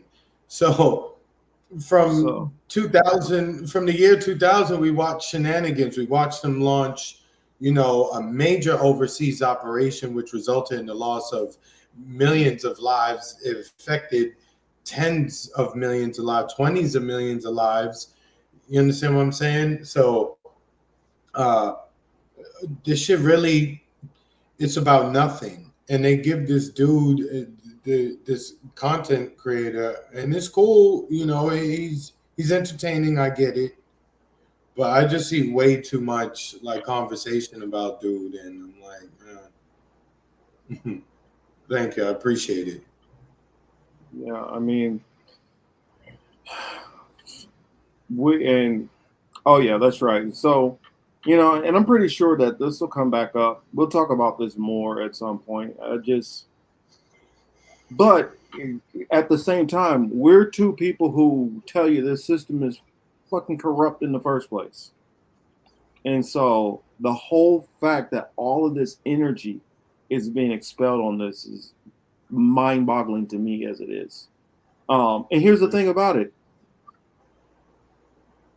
Does anybody think that any of these candidates are going to be the nominee? Do you think Bobby Kennedy? And here's the thing. He said he's going to run as a Democrat, and all of these people are still thinking, well, maybe he might decide to run as independent. He ain't going to do that. He's not going to do it. What solutions ground level though? Your city council, your city commissioners, things like that. Well, depending on what city too. No, I mean, Baba was asking, what are the solutions ground level though? Yeah, but I'm saying depending on what city. If you're in like, if you're in a major city, like, you know, you're in one of the 5 boroughs up in New York, forget about it. I mean, all the way down to like your city council and aldermen, all that shit's corrupt. If you're in Philly, if you're in Chicago, if you're in LA, they're already compromised down to those levels. Now, if you're in maybe like a city like Minneapolis or Indiana or Cleveland, okay, you might be able to get somewhere with, you know, local municipalities. But if you're in a bigger city, trust me, I mean, think about it. What was it? I'm gonna fuck up her name, so I apologize. Kasharma Shawant. They dropped $1 million into her city council race. If that don't tell you that they're already hyper focused all the way up and down the chain. So if you're in these larger cities and more populous states, trust me, they got their hands already in most of those candidates' back pockets. I mean, that would depending on the industry, there's corruption here in Brooksville. Oh, wow. Hell yeah, there is. Yes, there are. I know the whole way Florida is gerrymandered. Like, Corrine Brown. Remember Corrine Brown's district? Her district went from like Jacksonville, like all the way down to Orlando, like across damn near to Tampa, and then it went down like a little. I mean, it's ridiculous how big her district was. And they do that so it cuts up the black vote. It puts all the black vote under one representative versus having a bunch of black representatives, which would alter some of those votes in the state house. But that's why they put it all into one. Colin made a great point in the comments. You know, where he said he talked about West becoming president versus building a movement. Correct. But there's no chance of that. You need no, what I'm saying is if you would need movement building, right? If you are to begin, if you're going to begin to try something, right, it would take a movement. It's not going to be through the Democratic Party candidate. You know, it's going to be people who are not at all associated with either party. It's just going to be people who live next door to you, who live around the corner from you type shit. It's not going to be any. But Cornel doesn't have enough name recognition to garner that. I know to us, we all know Cornel. No. We all know Cornel, but he wasn't. If Cornel had the same background he has, and he was Dave Chappelle, then that would be some problems because you can't not cover him. You have to cover him. And as long as the mainstream media, I know a lot of people don't like mainstream media, but that's still how majority of people, especially older than us, the normies and all that, get their news, and they're the ones who are the ones who propel these people into office. And if they don't get to know about Cornel or hear anything he's saying, he don't have a chance. I I would say that at most, I think he's probably going to get about 6% at most. Mhm. He doesn't have a chance. Bobby Kennedy, even if he decides to go independent, Bobby Kennedy at the most is going to get about the same, 5-6%. Because when it comes down to it, all those Republicans are going to vote for the Republican nominee. Period. The Democrats are not going to vote for him. You just got the strain of possible libertarians that might vote for RFK. And Marianne Williamson, I don't even know what the fuck she's doing. She just trying to sell books or something because that bitch ain't got a chance. Mm-hmm. So none of these. That's what I'm saying. None of these outside. Here's what I learned when dealing with this political stuff. If you don't have name ID, you don't have a chance. That's the first thing you need. And if you're going to run independent of the system, you better have astronomical dollars. But here's the thing. If you have astronomical dollars, then all the people who fall into that independent or indie media or people who want third parties are not going to trust you. So therefore, what do? That's what I'm saying. It's a Rubik's Cube of a problem. Actually, I would say it's worse than the Rubik's Cube because here's the thing. You're going to have to get outside money. You're not going to get that outside money. And even if you did, how do you get anybody who's already corporately corrupted and working in the system to go along with your agenda? I don't realize it's a trap after a trap after a trap after a trap after a trap. They have so many firewalls against anybody. And here's the thing. Just like Shiva, Dr. Shiva had broke out. Yes, you need another. And here's the thing, Kat. Here's the thing. I'm so glad you said that. Kat says here, so you need a Ross Perot. And that's who I was rocking with back in that time. I was like, man, I like the way this dude is talking. I like him. I want Ross Perot to win. But here's the thing. Because Ross Perot got so close, and I think Ross Perot got something like 10%, 11% of the vote. They said, oh no, we can't do that shit again. They went through and they revamped state by state by state all of these different laws to make it even harder for you to get through. So even if you have that money, the amount of shit that you have to do is, for one, is different in all 50 states. And sometimes it's even different from county to county. I'm telling you, I don't think people realize how many different lawyers they have put in place to make this shit virtually impossible for you to do it as an independent. I mean, you have the other elephant in the room is Congress. How, again, if your movement does not include you putting like-minded people into those particular seats, and you have an agenda that you're, going to be disciplined about moving forward. If you don't have that, then you're just fundraising and raising your personal profile. And yeah, sure, you're bringing awareness to some issues, but you're going to be ineffective. So I just don't know why people continue to get so emotionally worked up over this shit. You know what I'm saying? Like it's a waste to me because you see it for what it is. Take advantage where you can, get what you can get out of it, and that's it. Don't get emotionally worked up. I mean, out of all the content creators that I know of and that I listen to, I can't name not one who has literally sat down and calculated where every single person gets their dollars from. I'm not just talking about presidential candidates. I went through every Senate, every person in the Senate, and every person in the House, and looked through where they get their money from and aligned that with how they vote. You might not see it on this one here, but if you keep looking down a couple of votes, you'll notice it, because here's something they do. They do the revolving bad guy trick. You 4 or 5 are going to vote no on this issue. And then the next time around, it's your turn. You 4 or 5. But if you look through the patterns, and it takes a lot of searching, it takes a lot of dedication to go through 535 members. And that's how you start seeing the real devil in the details.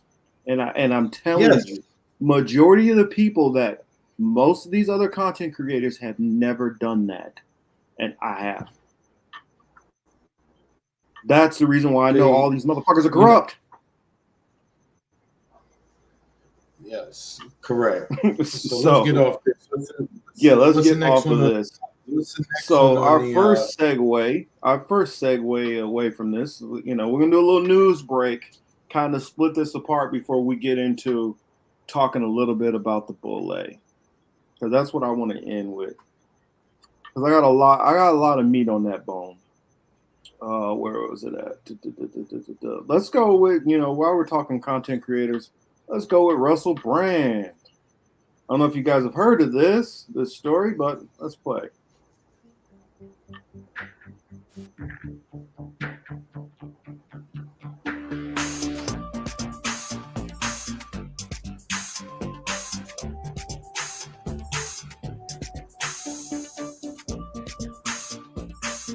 As I've written about extensively in my books, I was very, very promiscuous. Now, during that time of promiscuity, the relationships I had were absolutely always consensual. I was always transparent about that then, almost too transparent. And I'm being transparent about it now as well. And to see that transparency metastasized into something criminal that I absolutely deny makes me question, is there another agenda at play? Now, I wanted to pull that up real quick. It was a quick, short one. And me and Chris, we were talking about it at the beginning of the show. Partially off camera, but a little bit when we came on the camera. And we were talking about, like, who are most of the people who are listening to him? I believe, we believe that these are a lot of people who were kind of starting to question the system a little bit, but maybe they haven't really got into the weeds like a lot of us, and are skeptical. And then also there's a lot of hate watching going on. Trust me, a lot of hate watching. But the information that he's bringing to the foregrounds is information that many times now he's gotten to a point now where he's a little bit closer to only a little bit behind where the rest of us are. But without somebody like him, just like without Jimmy Dore, a lot of these people would never hear any of this information, even though Jimmy Dore is typically behind the rest of us. The same with Russell Brand. And that's the reason why I used to hesitate to criticize him, because I'm like, you know what? If people don't hear this information from them, even if we are releasing this information before them, they're never going to hear it from us. Many of our channels are so suppressed, or the algorithm doesn't favor us. They're never going to hear from us. So if it has to go on to somebody like a Jimmy Dore or Russell Brand for them to finally hear information, then hey, so be it. But in light of things, that's the reason why I felt more open to be critical. And that's the reason why I feel like at this point now, because Russell Brand, last I saw, he's at like 6 million. He's at the point now where enough people are hearing, and they're not happy about it. It's a lot of right wingers listening to Russell Brand. I definitely believe that, even though Russell Brand's not a right winger. It's just the fact of anybody who's willing to criticize Democrats, Republicans can't wait to get over there and hear it. And they can typically tune out their side. They can typically tune out their person. I think Thomas asked, who is Dr. Shiva? And I had a little bit of that. Just, I'll put a pin in that. I'll come back to it because it's a little bit longer than a couple of these other things that I wanted to bring up. But let's see.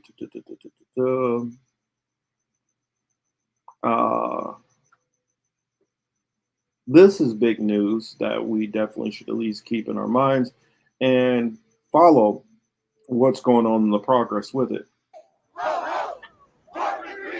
Members of the United Auto Workers now on strike for the first time against all of the big U.S. car makers at the same time. Without us, you wouldn't have these cars out on the road. The union asking for a 40% pay increase over the next 4 years, a return to pension plans, better retiree health care, and cost of living adjustments. Ford and GM offering a 20% wage increase. The billionaire class has been taking everything, and the working class has been left scraping paycheck to paycheck, just trying to survive. It's time to put an end to that class war.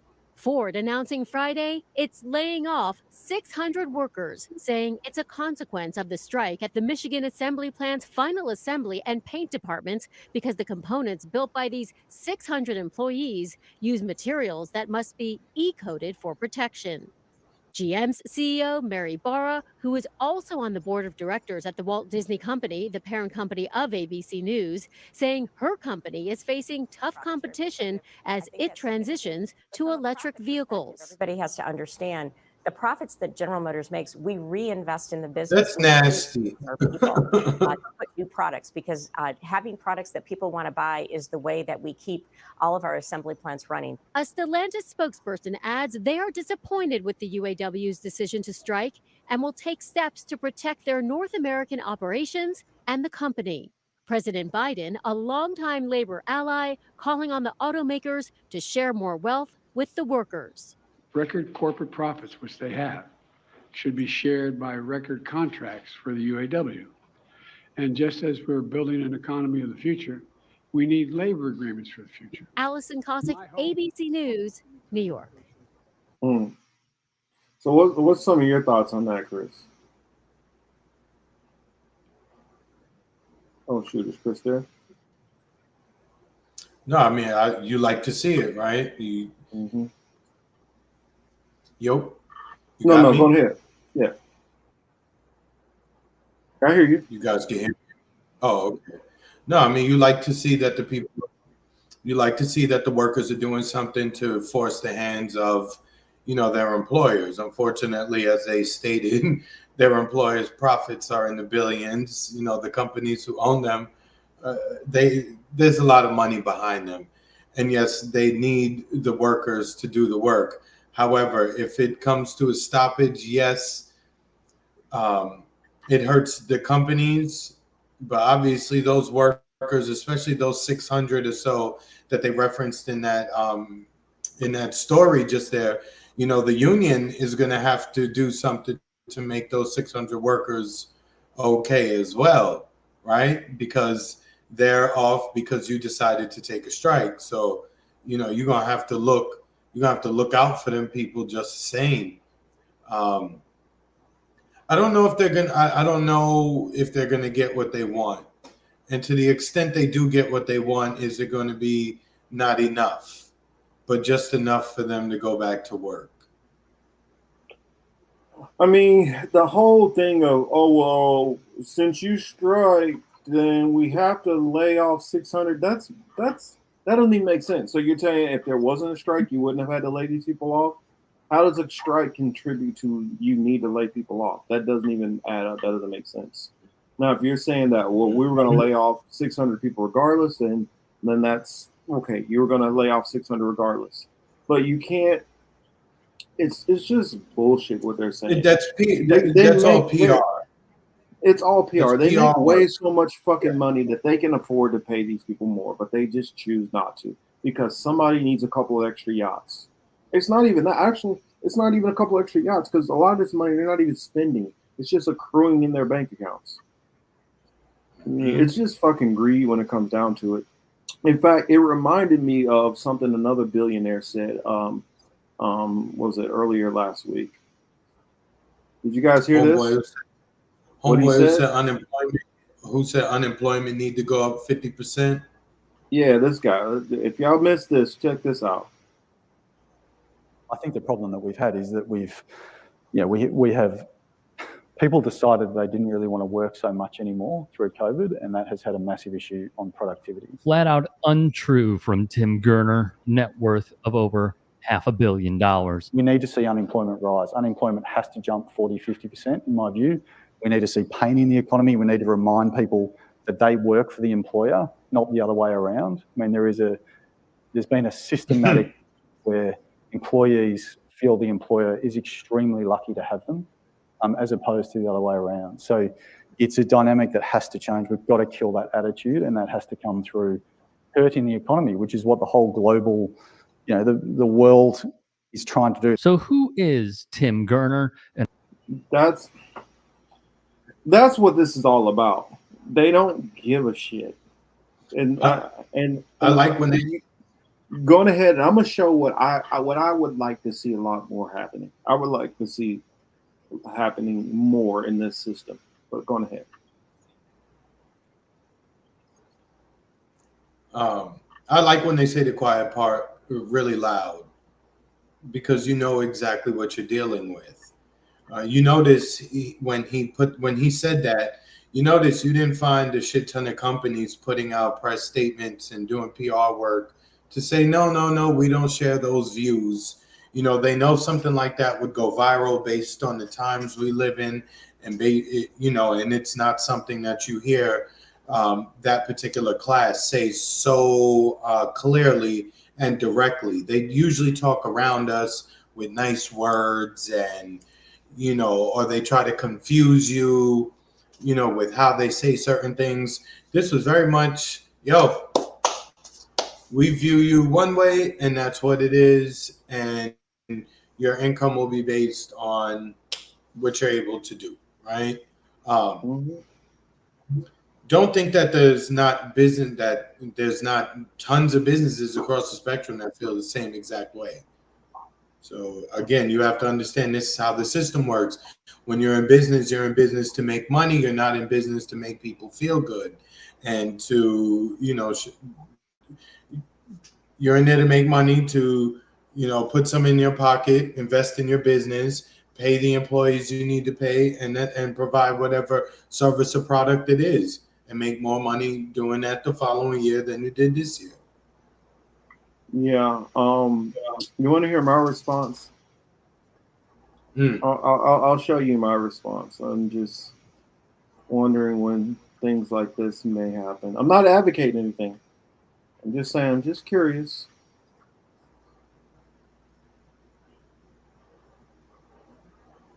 Everybody can come out. Is she gonna kill herself? No, she gonna die. Don't pull that trigger, shorty. Don't do it. Please don't do it. Because one of us goes in and we all go through it. Oh, shit. You'll dig her a grave. Why are you taking so long? Right now. Sorry. Take the safety off. Come on. I just want to see more action shit. like this going on. Dig your grave. There you go. I'm just wondering when more things. I just want to know when this kind of action is going to start happening. And she's 70 pounds. There we go.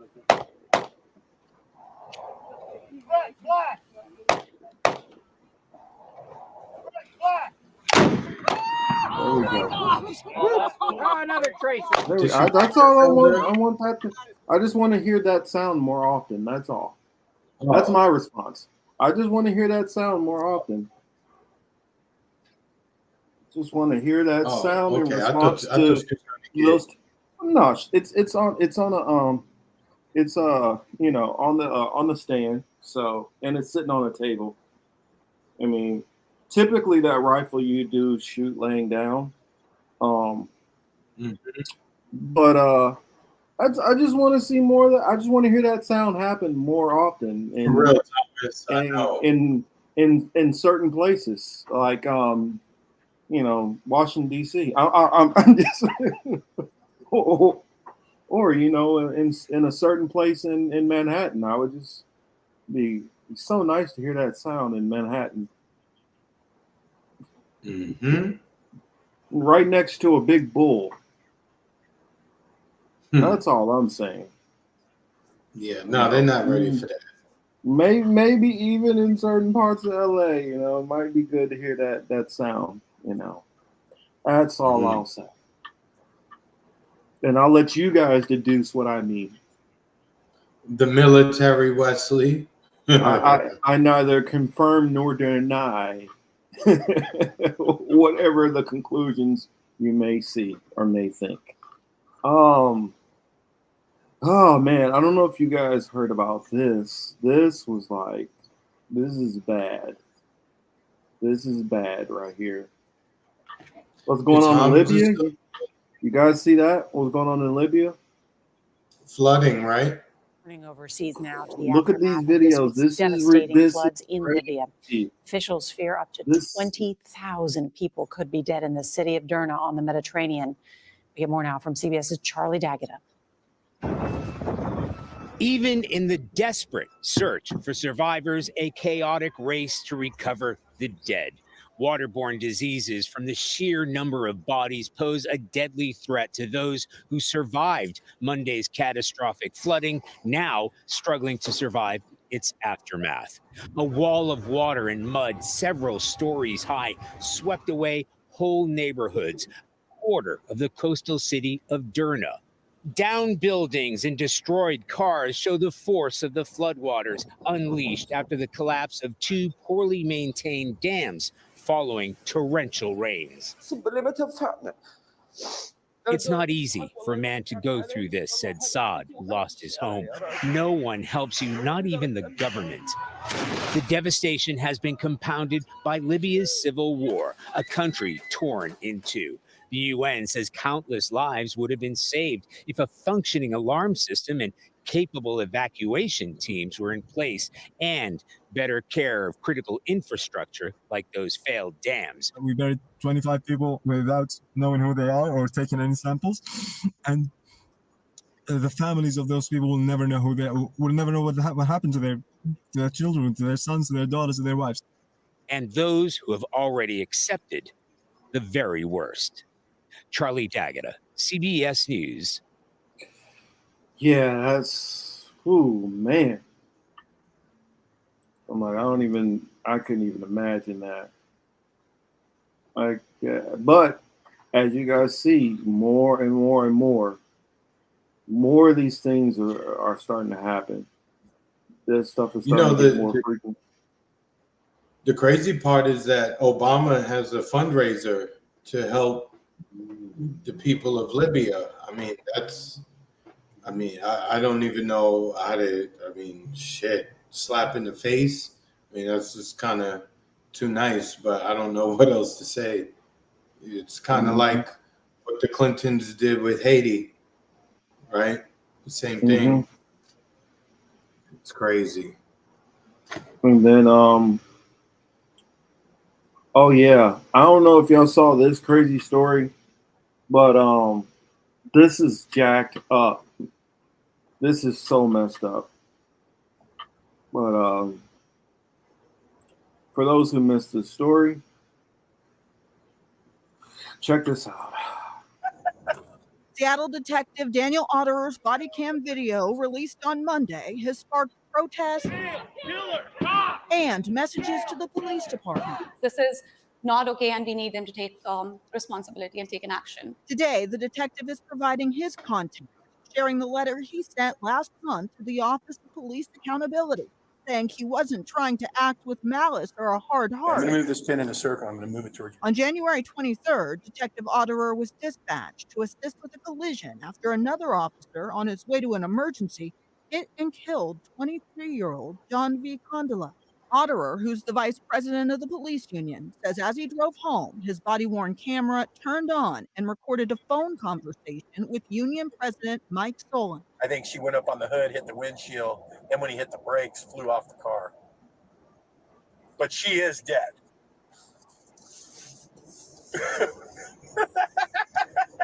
The letter explains he wasn't making fun of the death, but instead mocking the callousness of the legal system. Otterer states that during the call, Solon said something to the effect that it was unfortunate that this would turn into lawyers arguing the value of human life. When Solon asked, what crazy argument can a lawyer make in something like this, Otterer said he responded, Yeah, just write a check. Just, yeah, $11,000. She was 26 anyway. She had limited value. She was very, very valuable. This is hit too close to home. She was a kid. She was 23 years old. Dipali Jamwal has a dance studio a block away from where Janvi Kandula lost her life. She says the union's statement does not satisfy her. She's still disturbed by the detective's remarks. I don't have words. It was disgusting. I was in disbelief. It was horrendous. It was inexcusable. I'm infuriated. And she says she is planning on holding a rally tomorrow night in South Lake Union in the victim's honor. As for the detective's remarks, the Office of Police Accountability has launched an investigation. Live tonight in Seattle, Natalie Swaby, King 5 News. So if you guys needed a reminder, a lot of these cops, majority of these cops, literally have no fucking heart. Zero. He's literally, and this isn't like, oh, well, that's poor timing on a bad joke. This isn't like it happened weeks later. This is him leaving the scene of it. And him having a conversation literally within an hour or so, a few hours from leaving the scene. No heart. Could care less that this young 23-year-old girl died like this. Mm-hmm. I'm telling you, if shit hits the fan, it's a fact. Shit hits the fan, and I guarantee you, people are gonna be surprised when random people are doing stuff to cops. Now, I'm not saying that I'm not telling people to do anything, but if somebody does something, don't be shocked. Do not play that. Well, we can't understand why this is happening. You can't do that. You can't be shocked when shit happens. I feel you. That's all. I mean, I just wanted to share that and get the awareness out on that because I don't know how many people have seen it. I know some have seen it, but I feel like there's not enough people talking about some of these topics, and I don't want to spend all our time focused on everything else and not spend at least a little bit of time on these types of issues, because we got to keep in mind the world that we're actually living in. Oh, and speaking of which, speaking of the world that we actually live in, touch back on a topic that I brought up last week, the migrant situation in New York. Again, all week, New York's liberal political class, the city's political class, right? Their representatives, the people of New York City, you should be highly upset. They're like, do whatever we can for these migrants, and everybody else, you guys will be all right. You just hold tight, sit down. America's, New York has always been good to its immigrants, and every single one of these people who are saying this are immigrants on the council. Majority of them are women. Very few of them are actually Black. The ones that are Hispanic they're not Puerto Rican, right? Yeah, I heard they're mostly Venezuelan. They're everything but. They've been in New York maybe one generation. They don't really, clearly they don't know the city or the people there and shit like that. But they're about to turn New York into, not about to, they've turned New York into a mess, kid. It's wild. Just all over the city, all over in the boroughs, you see these people all over the place. all over the place. And it's not good because, you know, where you should have empathy, it's like, I'm not right either. And I have asked the same system that is providing you, newcomer, with some sort of benefit package. We've been asking them for that for a long time and we haven't gotten it. So this is going to create issues between the communities. So don't be surprised when you start seeing more clapping going on. I mean, shooting going on between the two groups before too long.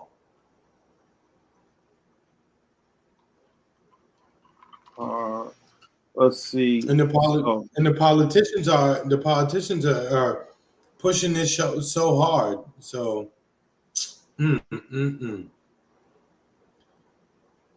Exactly, Thomas, and that applies to the conservatives as well. None of them want to change. None of them want to change the overarching policy that creates this.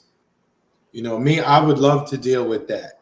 That's how you deal with migrants being all over the place, is you remove our meddling government and businesses from that particular country. You let them handle their resources as they should in whatever way they want to, and you just do business deals with them. Not to own their shit, but to actually, you know, buy and sell or trade something for it. Yeah, it's too logical. My bad, y'all. I was going to read out what Hemcar was saying. It's like, why do we never hear these stories? It's like after George Floyd, they cut any police stories from the news. I mean, and then they are cutting a lot of this stuff out. I mean, you literally got to go to, and the reason why I even find and hear about these stories is because a lot of the different apps that I have on my phone, it goes to the local news, and so I'm hearing what's going on in different cities. And when I hear something that's kind of wild, I'll cover it. Like there was one that I was going to cover, but I didn't have the time to go research the whole thing. It had to do. It's in Florida actually, about a young black man who they convicted of what was it, manslaughter on a Daytona Beach cop? Can't remember. I think it might have been Daytona Beach. Hey, you know what? Here, just politically speaking, here goes says, I'll put his comment up. Mm-hmm. Sending them to Democrat cities was a genius political move, though. Political acceleration. I don't know if it's a brilliant move or not. I mean, I honestly feel like, it was a brilliant. I really don't know. Marcus, it was, if we're just talking pure politics, right? Republican versus Democrat, right? It was a brilliant move because then now you had to make the Democratic / liberal politicians have to live up to the words they speak as it relates to this particular issue. So the words they say and they think that their supporters want to hear, now that you actually have to face this issue in real time, yeah, the citizens ain't feeling the rhetoric. You know what I'm saying? All that bleeding heart, sad. Oh, we're a city of immigrants. But here's the thing: I bet it's a bunch that do, and I think all it does is become a very divisive issue. I think that it would be divisive also for New Yorkers towards the states which are sending them. And when some shit goes down with Florida, like right now, where they're still trying to deal with the hurricane, now you got the senators and representatives from that state. And next time around, they're like, man, fuck Florida. We vote no on a package for them to give shit because now they want to play these fucking little games. I think it might sound good in the short term, but long term, all it's doing is created a situation where states are going to be even more antagonistic against other states. If you don't want the people in your state, then I'm telling, if you don't want them in their state, then you do deportations, whatever, detentions. But that's my point. But because you could have, look, you know what? You're like, well, it costs a lot of money to deport them. How much money does it cost to house them, feed them, provide services to help them but get here's the housing? thing. But technically, all they have to do is take more tax money off of the top 10%, top 10%, and they could do it, but they don't. It's about priorities, and that's the whole problem with this whole country is the priority to fix these things. The priority is I want to keep mine, but I'm gonna make all these other people deal with the problem. And Marcus, and I feel like if the average people had more of those means, I don't think that they would bat an eye to help out. Yeah. Damn, what was I gonna say? I was trying to hold it. Oh, you know, you got to be careful whenever they start talking about all of these asylum seekers, the asylum seekers, the asylum seekers. Not all these people here running from oppressive governments trying to kill them, stealing their businesses, and just making life perpetually hard from them. Please, let's not all of them are coming from situations like that, okay? You got to relax. Yeah, I mean, I feel like it's a complex issue. I just don't like the fact of treating people in general like political pawns. And it puts a bad taste in my mouth that Florida is doing shit like that. And like I said, on the federal level, I would be like, nah, you're not doing that. These people are coming back to your states and you will deal with them. Now, if you want to deport them, you want to detain them, you want to house them, that's fine. But you're not about to just take a group of people and start shipping them to other states. We're not doing that. That would not fly from the federal level if it's me involved. Correct. But here's another thing. I have a hard time with some of this stuff because I don't think from the I'm an American, America protect America. I think from a good chunk of this country you fucking stole. In fact, all of this country you stole. You stole this from Native Americans. You stole this from people who had fought to get their freedom from Spain. And so you got the Hawaiians over here. You stole their area too. And so you stole all this land. And then you go and you completely disrupt and destroy all these other countries. Whether it's fomenting an environment where they need asylum, whether it's political, whether it's religious, whether it's whatever, or whether you've just destroyed the economies there, where they can't even fucking have a normal life and they gotta go elsewhere. The U.S. has been responsible for destroying these countries.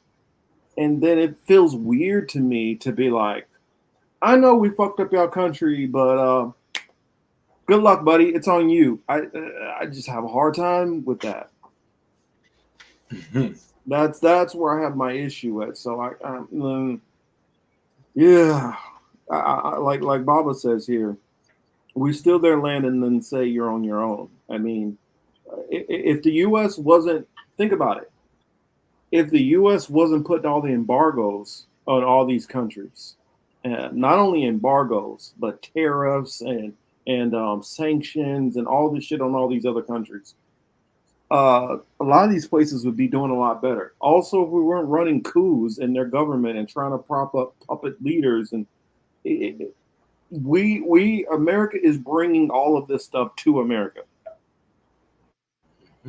Now, if they want to decide, you know what, hey, down here in Peru, we're just going to completely leave you guys alone on your own, fine. But we're not doing that.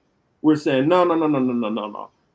If you guys put that leader in power who is going to keep you guys in poverty and keep capitalism going, then we're cool with it.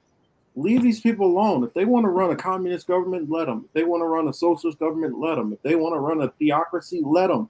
Just leave these countries the fuck alone. That's my issue. Quit meddling in these business, and how about you just worry about taking care of America? It's like clean up your own damn house instead of worrying about what's going on in everybody else's house. And that's my big issue with this country and the way they do things and how they cause these problems. Hey, Myra's mom is in the building. Hey, Myra, what's up? And some of these countries, I'll admit, the people who are coming in, and also we got to look at how the immigration policy is working, even for the people who are coming in, some of these people from like India or whatever, who are coming in with racist mentalities, and some of these people from South American countries who are coming in. You coming in as an immigrant to the country needing help, and you come in and already like, fuck me? Like, what? Exactly. That's going to make people look at you. I get it. It's a lot of nuance going on here. It's a lot of nuance going on here. It's a very complex deal. It is very, and you know me, I'm not saying, you know, fuck these people. I'm not saying to use them as a political ploy at all. Not the way that they are being used. You know what I'm saying? And oh shit. Oh, India needs to fix their shit before doing fake moon landings. Yes. And you know what, Mexico, I'm mad at you for giving me that fucking piss poor exhibit of aliens. I hope that wasn't true, right? That wasn't true. I wasn't even gonna bring that shit up because there was so much bullshit. I'm like, okay. Mexico, for real, y'all really fucking playing these games? Y'all really playing into this bullshit too? Yeah, that can't be real. They had the alien in the sneaker box. I'm like, man, get the fuck out of here. I mean, I give them points for creativity. That's, you know what? Why the alien look like the same one from Men in Black? Yeah, you remember the one that was controlling? Laughing. Remember the one that was controlling the boy when the head opened up? It's that same the one alien. Man, I'm like, get the fuck out of here! Stop playing with us, man. Yeah, they was drinking coffee in the break room. I'm like, y'all are playing with us. But yeah, for y'all who don't know what I'm talking about, let me see if I can bring it up. Mexican alien, whatever. Then that sounds fucked up. Alien Mexican or Mexican alien. That sounds bad. But it was the government of Mexico. Now I'm gonna bring up. Now, this you're gonna tell me. Now I'm gonna bring it up. I'm gonna bring up both of them. And what you call whoever mentioned the India moon landing? Yeah, thank you, because you know that's on my list of biggest bullshit in 2023. So okay, this got to be one of my favorites. So this is what we got. I'm gonna pull the first one up. This is the Mexican alien, right? Trolling us hard, yo. This is the Mexican alien. So, yo, Thomas, I'm laughing at your comment, Thomas. So this is what we got here, right? This is what we rocking with, right? Okay, keep this in mind. Remember, and they say this alien is 1,000 years old that was mummified. So y'all just been holding on to this alien for 1,000 years. That's what you're telling us. This looks like some figurine that some art major carved. But going ahead, but it looks like it's literal stone. It doesn't get. Y'all make me mad with this bullshit, Mexico. Y'all make me mad with this shit. Now look at this from Men in Black. Check this shit out. I don't know if y'all remember this.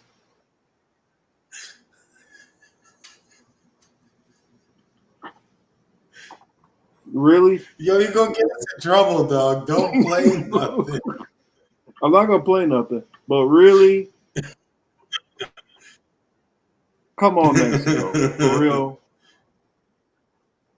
Come on, man. Come on, man. Yo, for real. Yoda on crack. What the hell? Oh man. We needed a good laugh, man. We No, had that shit was funny. some crazy, depressing ass stories. But I mean, we gotta cover the Yeah. news. We gotta cover the news, even if it's just re-reporting, and we're not the ones who's breaking it. Oh, trust me, if we had a budget and we was running some shit, definitely would go and cover it. Oh boy. So, yeah. One more story. Well, actually, we got a couple. So, Marcus, have we learned anything? Have we learned anything new about the south pole of the moon from India yet? Man, stop. We're not dealing with the damn South Pole of the moon. And then how the dirt look different? So you telling me the moon look different because the Indians went there? I mean, the consistency of the moon is different from India than when Russia goes on the moon, then the U.S. goes on. So all of y'all just going to different parts of the moon, and the surface is completely different.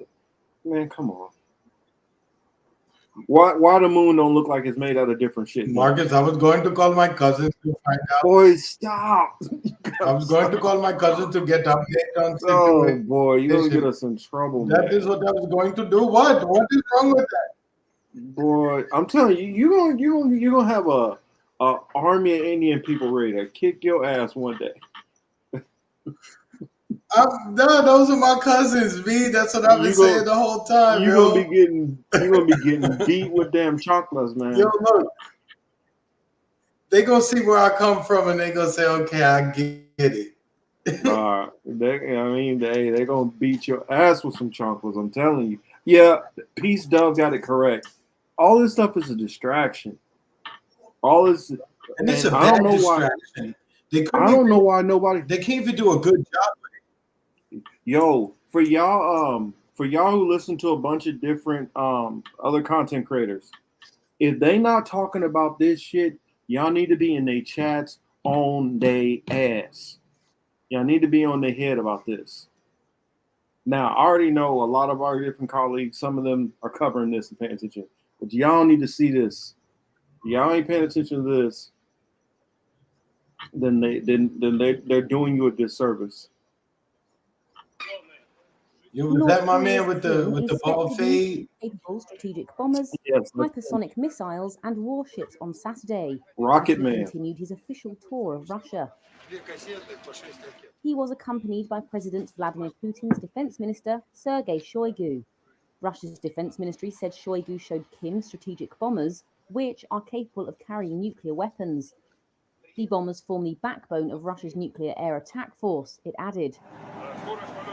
After the aircraft and missiles, Kim inspected the warship of Russia's Pacific Fleet in Vladivostok. The visit comes just days after Kim and President Vladimir Putin held a rare summit that has stoked Western concerns. The US and South Korea fear the revival of Moscow's friendship with Pyongyang could give Kim access to some of Russia's sensitive missile and other technology, all while strengthening Russia's military in Ukraine. Russia has gone out of its way to publicize Kim's visit and drop repeated hints about the prospect of military cooperation. During Wednesday's talks, Kim and Putin discussed military matters, the war in Ukraine, and Russian help for North Korea's satellite program. On Friday, South Korea and the US branded military cooperation between the two countries a violation of UN sanctions and said that the allies would ensure there is a price to pay. But it was not immediately clear what, if any, leverage the United States and its Asian allies would have over. I just got to stop it real quick. Tell me, how much more powerful did Russia and North Korea look than this U.S. and South Korea? This looks so fragile, so weak. Sorry, just the optics, or just bad optics. Korea. Yeah, one is the better. Oh, sorry. No, go ahead. No, I was going to say it's optics on both sides. Obviously, the optics on the Russia North Korea side looks better than that moist, picture you just put up. Oh man, you just reminded me of something. Oh man, Should I throw in a little comedy before we get into some shit? No, you can keep going. Oh man, it reminded me of something. Well, I'll play. Russia was not going to violate anything, but would keep developing relations with North Korea. Washington has accused Pyongyang of providing arms to Moscow, which has the world's biggest store of nuclear warheads. And look at But it this. is unclear. North Korea Kim Jong-un tours Russian fighter jet plant. Yo, Rocket Man trying to upgrade. Rocket Man, he ready to blow some shit up. I'm telling y'all, he ready to blow some shit up. He ready to blow some shit up. And I'm with it. I'm with it. Go blow some shit up. Oh, yeah, that's what it was. Man. That's the. Let me get y'all some funny real quick.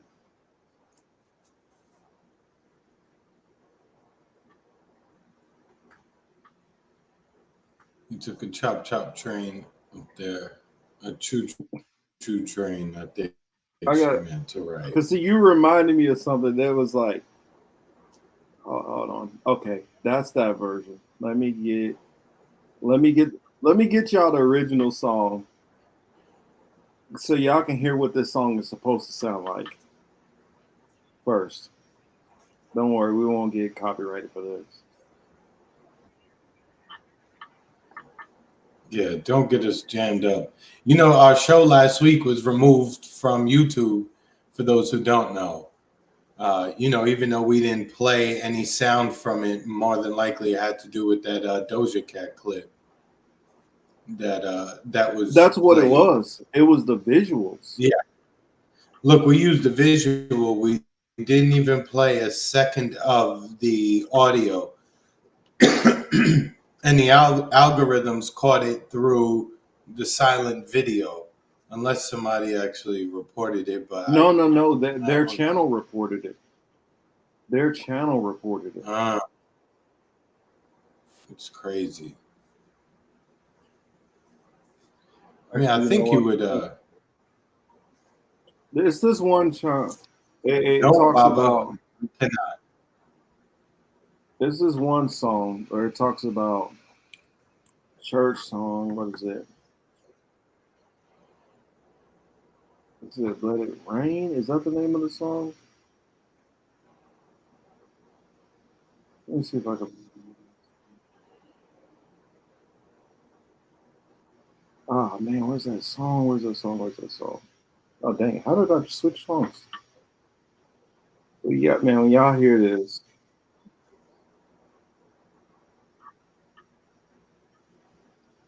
What you looking for? All right, now let me. I think I found it. Yeah. I found it. Oh man. So, this church song.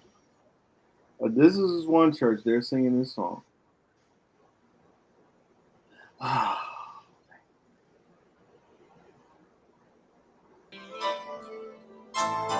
Let it rain. Open.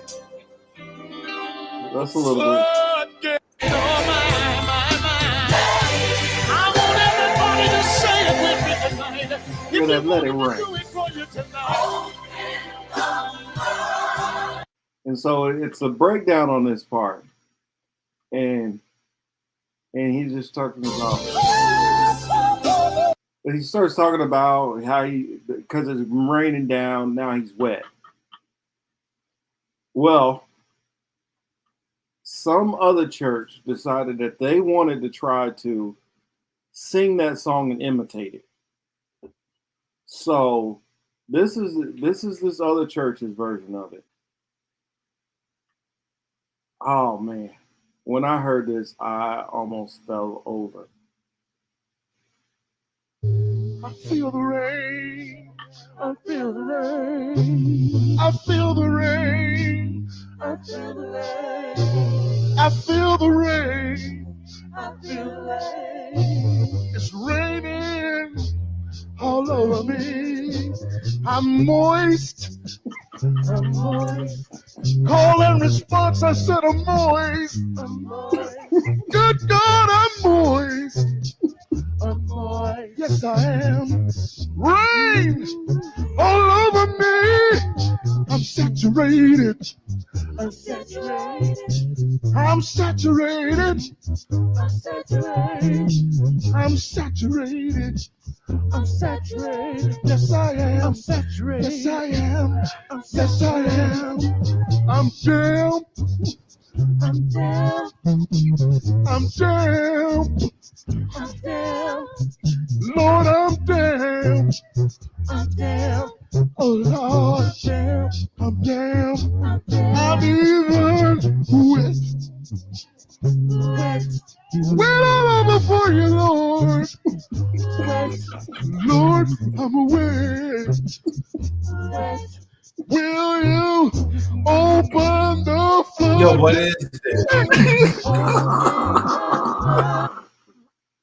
Oh, he's moist. Ah, yeah. I don't think you're supposed to say moist in church. That don't sound right.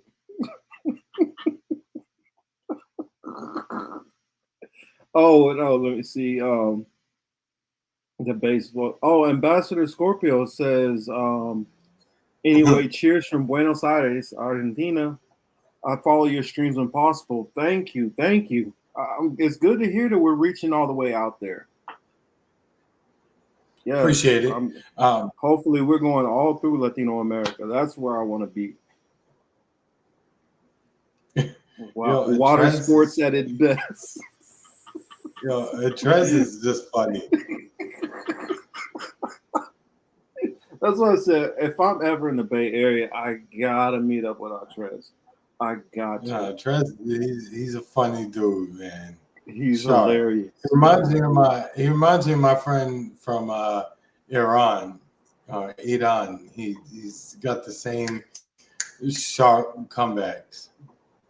Man, I love our chat. I really do. I really do. I mean, sometimes we get these weird infiltrators that come from I don't know where. I don't know how they're getting related to our show. But I see Denver's in the building. I'm sorry I haven't been back on the Rock Fin in a minute. But see Denver. Oh, Copeland is in the building too. Copeland Morris. He's still in there. My chat's way behind. Copeland said it's good to be moist.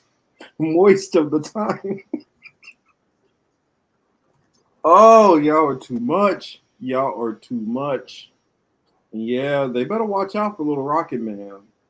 They not paying attention to Rocket Man. It's gonna be problems.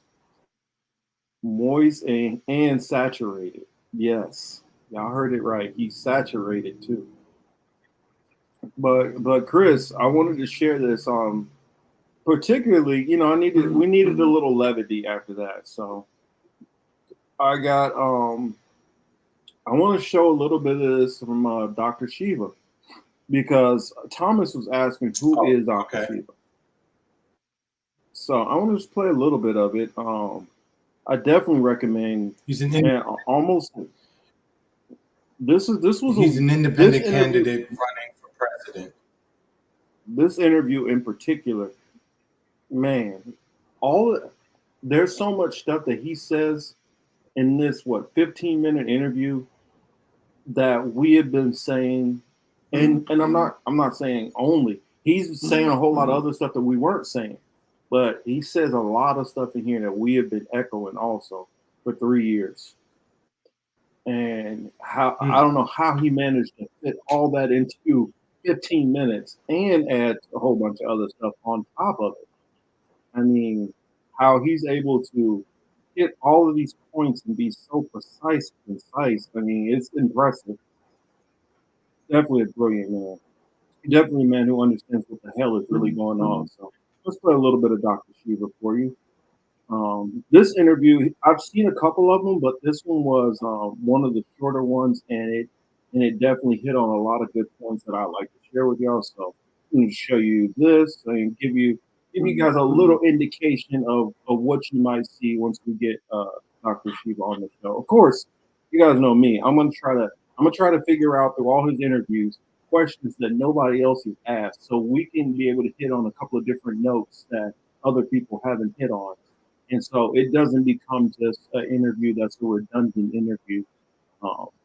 Here we go. Mothers have to do, which engineers have to do, plumbers have to do, scientists have to do. Doctors actually don't. Nurses do. Nurses have to be on the front line solving problems. Doctors, most of them are robots. In the last year, you've seen these doctors suddenly come out and speak out against this. But many of those people played a duplicitous game. During COVID, they were very quiet. They shut their mouths. After it, when it became fashionable to act like you're revolutionary and radical speaking out against it, now they come out and write books and et cetera. So I don't really have a lot of regard for them. In 2020, you may remember, Jody, I was the first to really call out Fauci. In May of 2020, we ran the Fire Fauci campaign. In March of 2020, I wrote to Trump and I said, do not shut down the economy. Marla Maples got my letter to him, which said the immune system is a very complex system. Decisions have to be made between your doctor and you because of the complexity of the immune system. Moreover, I'm known as one of the leading scientists in the world on the immune system. I just given a talk at the National Science Foundation saying it's about the right medicine for the right person at the right time. Forcing everyone to get the same intervention made no sense. And it was my efforts in 2020 which exposed the fact that the government has a backdoor portal into Twitter, for which I was thrown off Twitter for doing that in the middle of my Senate campaign. So we did all the right things at the right time. And over the last 2 years, we've seen all these grifters who basically sat and watched and never took a hit. In fact, profited from waiting and delaying truth. And a number of them are running for president. In fact, this guy I call Vivek the Snake is a Brahmin, big pharma, brown-nosing bull. And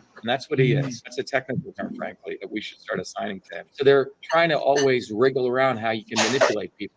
In fact, as I shared, one of the candidates, the same guy, I call him the brown noser, this Brahmin big pharma guy, Vivek the Snake. It's fascinating. His mother is also a physician. Apparently, the way he made his billions was he bought a drug from GlaxoSmithKline, you may know, one of the big pharma companies. It had failed 4 clinical trials for Alzheimer's. He bought it for $5 million, had his mother, talk about nepotism, reanalyze the data, one of the failed clinical trials, reanalyze, meaning throw away all the people who didn't finish the trial, and then said, oh my God, this drug works, knowing it was a failed drug, and put it into a public company, made billions, sold off a bunch of his equity to make money. And then when the clinical trial was done, knowing it was going to fail, the stock crashed, losing 99% of the value. So this is what these guys do. They're not interested in actually healing anyone. They're not interested in the patient. They're not interested in the suffering of people. Medicine has become a racket, a financial engineering model. Hospital administrators are looking how much money they can make from each COVID patient. The more they put on ventilators, the more money they make. And so if you look at what happens in hospitals, and if you look at how a scumbag like this guy Vivek and his mother did this in so-called biotech company, these are two of the many reasons that over the last 70 years, the life expectancy of the U.S. population is going like this. If you have a child today, your child's life expectancy will be lower than you. And this started around the last 60,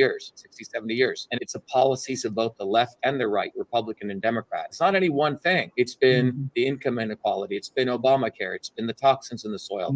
It's been all of these things. I went and distributed a bunch of these flyers at the train station. You can see that's that graph. It's a red line, which shows that the U.S. life expectancy is going like that. The rest of the industrialized nations is that gray line. And they're going to also start following the U.S. pattern. But we distribute a lot of these flyers. It goes, the lesser of two evils is killing your children. And that graph pretty much says it all to me. As a person who's been dedicated to health and well-being, we're not going to get health as long as you have censorship, which attacks real science. And then you have this bogus science taking place, this attack on truth and science and innovation. And that's why we call our movement Truth, Freedom, Health, because you have to bring together the fight for freedom on the ground, combined with real science and combined with health. I'm 59 years old. That's been the long journey. This has not been something overnight for me. And I've been having to fight injustice my whole life on many, many levels. When the truth of the fact that I invented email went into the Smithsonian, I never wanted fame. People couldn't believe that email was created at a health institution. They thought it came out of the military. We had to fight. I won a major lawsuit defending the fact that I did create email. But beyond that, when I was running for Senate, I was thrown off Twitter for exposing the fact that I had discovered the fact that government and big tech have a backdoor portal. That was in 2020, Jody. And Tucker Carlson knew about it, Glenn Greenwald, and they concealed it. They waited 2 years to suddenly start hyping up Elon Musk, who's still part of the problem. The backdoor portal to to Twitter still exists. They haven't done anything. So what you have right now is a very dangerous situation, because you have the obvious establishment, the Faucis, the Hillary Clintons, and the Bushes. And now we have the not so obvious establishment cabal, the Tucker Carlsons, with the Elon Musks, with the Joe Rogans, with the booby effing Kennedys, and now all these people that they try to promote, all of them, everyone I mentioned here was pro lockdowns. Go look at Booby Kennedy was promoting lockdowns in 2020. So was Trump, so was Fauci, all these people. And all of them played the game. The people like myself and you and others who actually in 2020 called us out were the real heroes. And the important thing that's, I think, fascinating right now is what you see going on is it's all becoming theater. It's all theater. So the Republicans and Democrats act like they're fighting for us. Many on the Republican side, a number of them literally will steal my content and mouth it off as though they're quote unquote fighting the revolution. And the whole goal of it is they have technology now which knows they can read all of these social media posts and they can say, wow, people are pretty upset. They want to break from the Republicans and Democrats. They're done with this nonsense. And they're looking to Dr. Shiva, they're looking to the movement for truth, freedom, and health, which is totally independent. So how do we co-opt that? We're going to have people literally mouth their words, talk the talk. But if you look at their history, they have never walked the walk. You know, the opportunities for people to get really, really wise now.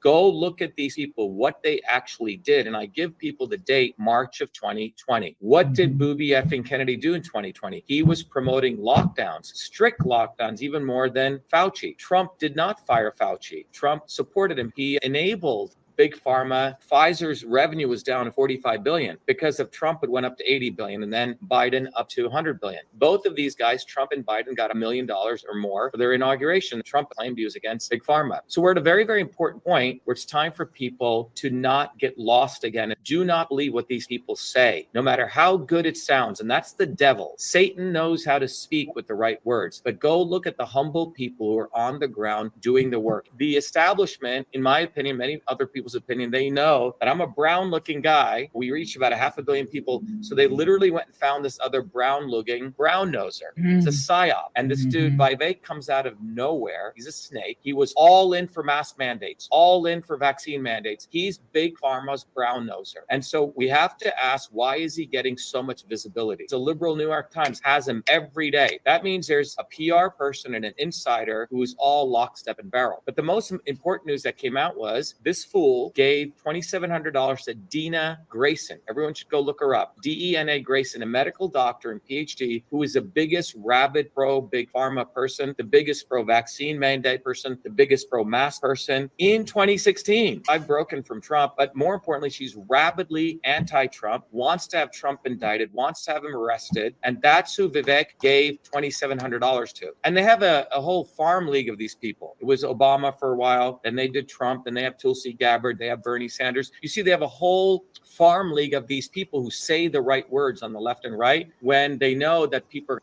And that's when I want to stop it right there. You guys can always go check out more of this, but right there, they have a whole farm load of these people. And that's what you're seeing right now. You're seeing the people they're wheeling out who are controlled. They can at any time be like, all right, Bobby, come sit back down. Bobby is sitting up there parroting a lot of stuff that Dr. Shiva was saying. Plenty of things which you hear Vivek saying, you know, well, I won't say Vivek is saying the same thing he's saying, but he has the optics. I mean, and so they're literally splicing out candidates to kind of cover over. And I said that they're using candidates which would be sympathetic to former Bernie Sanders voters. I would say former Bernie Sanders and Tulsi Gabbard voters. This is what they're trying to do. They're trying to fill that void. And I say that they're doing it as a way to funnel that energy and keep these people kind of subdued, keep them in their silos, keep them busy with something to fight for. Because honestly, when it comes down to it, the biggest thing with the elites, the biggest one, because what is it that the Osprey, I don't remember, cool guy. The thing about it is they think that you have to take the fight physically. That's not how you fight. That's not how you fight the system. The best way, honestly, to fight the system is to do nothing. As you pull yourself away from the system, and you're going to hear that a little bit later on, and something that I want to bring up. Let's see. I want to respond to a couple of comments, or just read a couple of comments. Ambassador Scorpio says there is a very irreversible problem regarding blood transfusion. Blank blood is actually not eligible for distribution. This is triggering a domino effect exponentially. That is really creating a bottleneck effect, since the blank versus unvaxxed, I said it, and ratio broadens and supply is finite. There is some stuff going on that you guys definitely need to be paying attention to. My cousin says, the blue line is too thin for our lives to be of any importance.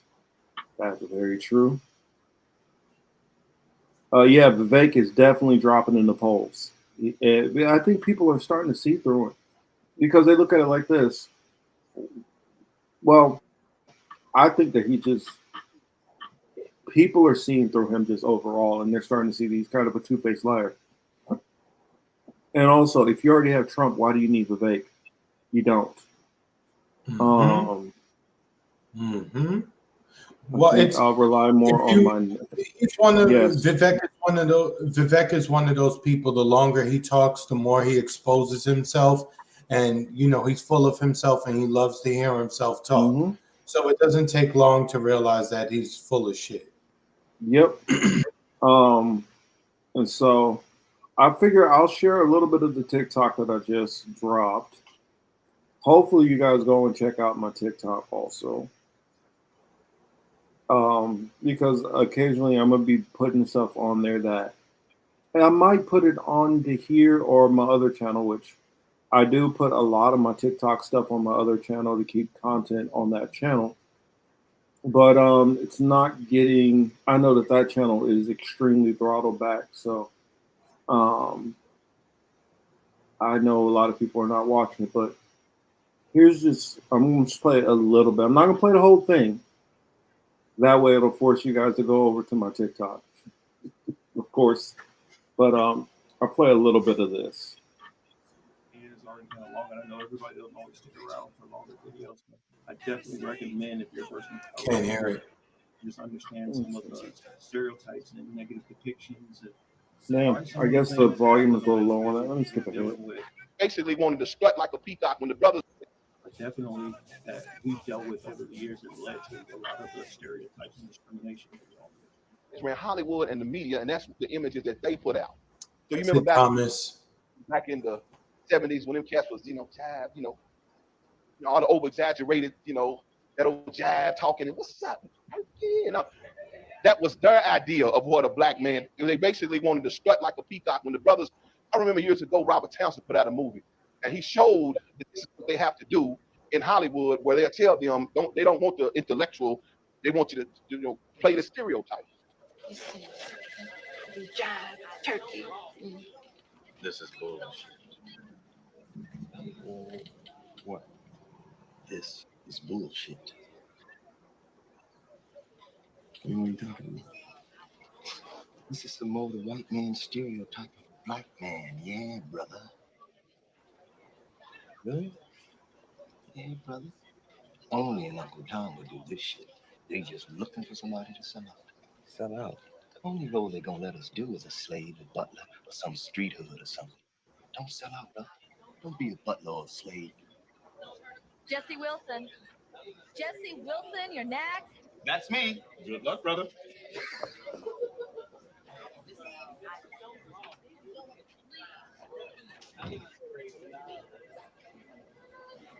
I'm a slang.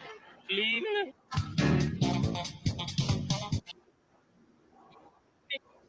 Let's see. And cut. Hi, my name is Robert Taylor, and I'm a black actor. I had to learn to play these slave parts, and now you can too at Hollywood's first black acting school. It teaches you everything. Learn Jive Talk 101. Motherfucking jive turkey motherfucker. All right, that's good. That's good. You work. All right, you try it. You fucking mothers. No, man. No, that's wrong. That's wrong. Watch me. Cool. Jive, tricky motherfucker. Good God. That's only the beginning. You too can learn to walk flat. No rhythm. I'm sorry. Yes. You too can be a black street hood. But this class is for dark-skinned blacks only. Light skin or yellow. So that's just a little bit of the video that I did, and it goes into some of the like stereotypes and stuff, which it might sound like it's not that big of a deal, but it's definitely led to a lot of the stereotypes that are put on black and brown people through the industry. And so I also have in here, let's see, let me read that real quick. Ruby says, but Marcus, as we pull ourselves away from the system and we do not do anything, they will start going as far as to make laws saying no more food gardens, guns, First Amendment. There's ways. And I'm gonna show y'all. I'm gonna show y'all this clip real quick.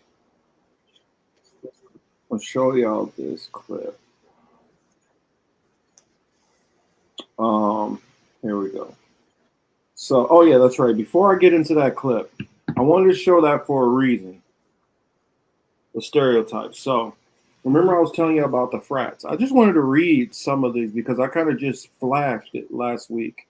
When we were talking about the CBCs, and this is I'm starting with the CBCs because I've done a lot of research on it so far. But don't worry, next week I'm gonna come back with even more. And I'm going to show you guys the Senate because I'm working on the Senate right now. So let me just give you guys a couple of names.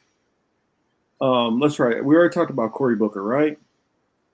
Hakeem Jeffries, Kappa Alpha Psi, Gregory Meeks, Alpha Phi Alpha, James Clyburn, Omega Psi Phi, Bobby Scott, Alpha Phi Alpha, Sanford Bishop, Kappa Alpha Psi, Shriner, and he's a 33rd degree. Benny Thompson, Kappa Alpha Psi, Danny K. Davis, Alpha Phi Alpha, David Scott, Alpha Phi Alpha, Emmanuel Cleaver, Alpha Phi Alpha. Yeah, Ladarius, we know that one, right? Emmanuel Cleaver. Hank Johnson, Omega Psi Phi. Let me get some other names in here, y'all know. Bobby Rush, Iota Phi Theta. John Lewis was Phi Beta Sigma. William Lacey Clay Jr., Kappa Alpha Psi. D.L. Hughley, Omega Psi Phi. Steve Harvey, Omega Psi Phi. Tim Scott, Omega Psi Phi. Roland Martin, Alpha Phi Alpha. Glenn Ivy, let's see. That's right. No, he's not affiliated with one. Raphael Warnock, Alpha Phi Alpha. What's a couple of other ones? Colin Allred. No, he was not affiliated. Jonah Goose, Kappa Alpha Psi. Let's jump over to some of the women. Eleanor Holmes, Delta Sigma Theta. Maxine Water, Delta Sigma Theta. Sheila Jackson Lee, Alpha Kappa Alpha. Barbara Lee, Sigma Theta. Gwen Moore, Sigma Theta. Yvette Clark, Delta Sigma Theta. Terry Sewell, Alpha Kappa Alpha. Frederica Wilson, Alpha Kappa Alpha. Stacy Plaskett. I know people think, oh, Caribbean, she wouldn't be involved. Wrong. Delta Sigma Theta. Where's some more names I might know? Corey Bush, Alpha Kappa Alpha. Val Demings, Delta Sigma Theta. Marsha Fudge, Delta Sigma Theta. Stacey Abrams, Alpha Kappa Alpha. Kamala Harris, Alpha Kappa Alpha. You guys getting the point here, right? And I could keep going and going and going. But I wanted to show that for a reason.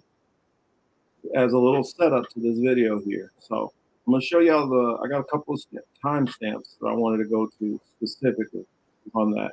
That video that I referenced in the TikTok. This is by it's showing up that way. This is from Stephen Darby. So let's start the beginning of it, and then I'll skip to a couple of points which I want to show you. Reconstruction, of course, was what they were supposed to do after slavery. They were supposed to give us that 40 acres and the mule, and somehow they beat us out of the 40 acres and the mule. So they wasn't going to reconstruct it, because if you'd have gave us that, we'd have been the richest people in the world, because we did all the labor. So what could we done with 40 acres and a mule? So they didn't do that. But anyway, what they did do was they began to form a what we call a secret society, and that's what I'm going to talk about today. And it's really running everything now. And what I'm going to say today is going to really mess you up, because you remember when I taught you guys about abortion, the main way that abortion spread in the black community was that Margaret Sanger, the founder of Planned Parenthood, said that she would use the black preachers to propagate it. The black preachers, remember that. They knew about it. She used them, and what the black preachers did was they didn't say anything. They didn't preach against it. And preaching against it is what needed to happen in order for the black people to wake up and realize this is just like sterilization. I mean, we can't lose people. Amen. This is the reason why the European cultures are collapsing and declining, because these other third world countries are having babies like you wouldn't believe. Eventually, the Muslims just breed out everybody, because they have 8, 9. You don't believe me? Go over here, and when the projects go over here, you see these Somalians, they come over here, they have 20 kids. They keep on going. Before you know it, the whole wing of the whole project is theirs. That's what happened. They literally, by sheer numbers, they'll breed you out.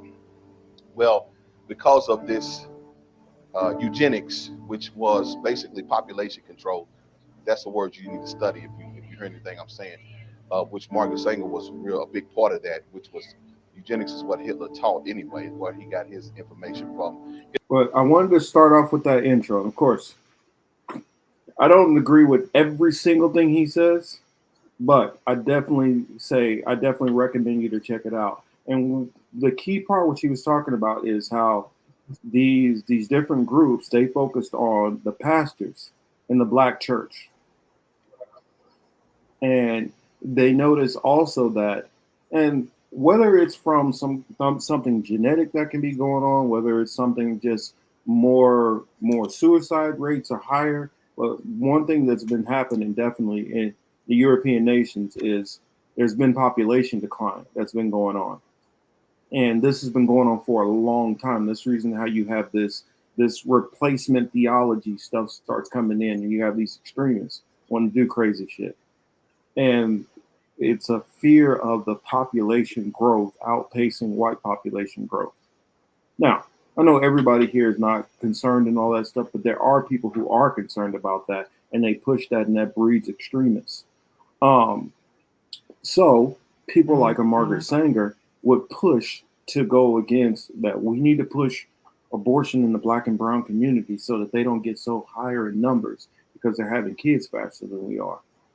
And that eventually they'll take over and they'll do, I don't know exactly what they think is going to happen by being outnumbered population-wise, but it is something that the elites have definitely been fearful of. And so they start working in measures of control, abortion being one of them, and also secret societies being another one. So let's hop in here to about 23-ish. Now that's withholding the truth in unrighteousness. Are y'all there? Now, let me give you one more before I get into this. Remember, the Bible says in the book of Exodus, I don't have time to go there, I'm just going to paraphrase so we can have him get done. In the book of Exodus, the Bible talks about that there was a Pharaoh that came up that did not know the God of Joseph. And the children of Israel were living in the land of Egypt, in the land of Goshen. And the Bible said that Pharaoh looked at them and said, they are more and mightier than us. Let us deal wisely with them, lest they in the event of war, they fight with our enemies and get up out of the land. Y'all heard what I'm saying? In other words, they're going to get up on their feet. So what they did was they said, let us deal wisely with them. The Bible says they put taskmasters, gatekeepers. If you ever, did you see the movie 12 Years a Slave? Remember the movie 12 Years a Slave where the white man was raping the black girl and he was wanting to whoop her, but he gave the whip to the black man to whoop her. They always get the taskmaster. This was the house Negro, field Negro syndrome, where they always give some blacks a little more privilege and he would keep the rest of them down. This is what the Boule is. Now you go study, you look up that word Boule, B-O-U-L-E, and you'll find out this is what most of these supposedly civil rights people belong to. And when I give you this understanding, you will know why we never get anything accomplished. The Boule means advisor to the king. That means their job was to advise the king. Now the black Boule was to advise the king, which was white supremacists. So their job was to advise the king about the black community. Because they formed the Boule because they did not want another Marcus Garvey. Marcus Garvey, that's why they slandered him so bad. Marcus Garvey was doing things as a black man nobody was ever doing. Ain't done it since. And he understood the way to get up out of here is to stop sucking from the government's teat and to get on our feet and do for ourselves and then get up out of the land. Don't stay in the land of your enemy. Get out of the land and go to our own land. That's what he was talking about back to Africa, where, so what now, the reason why you have the mentality right now, I ain't no African, I'm American, that comes from the Boule.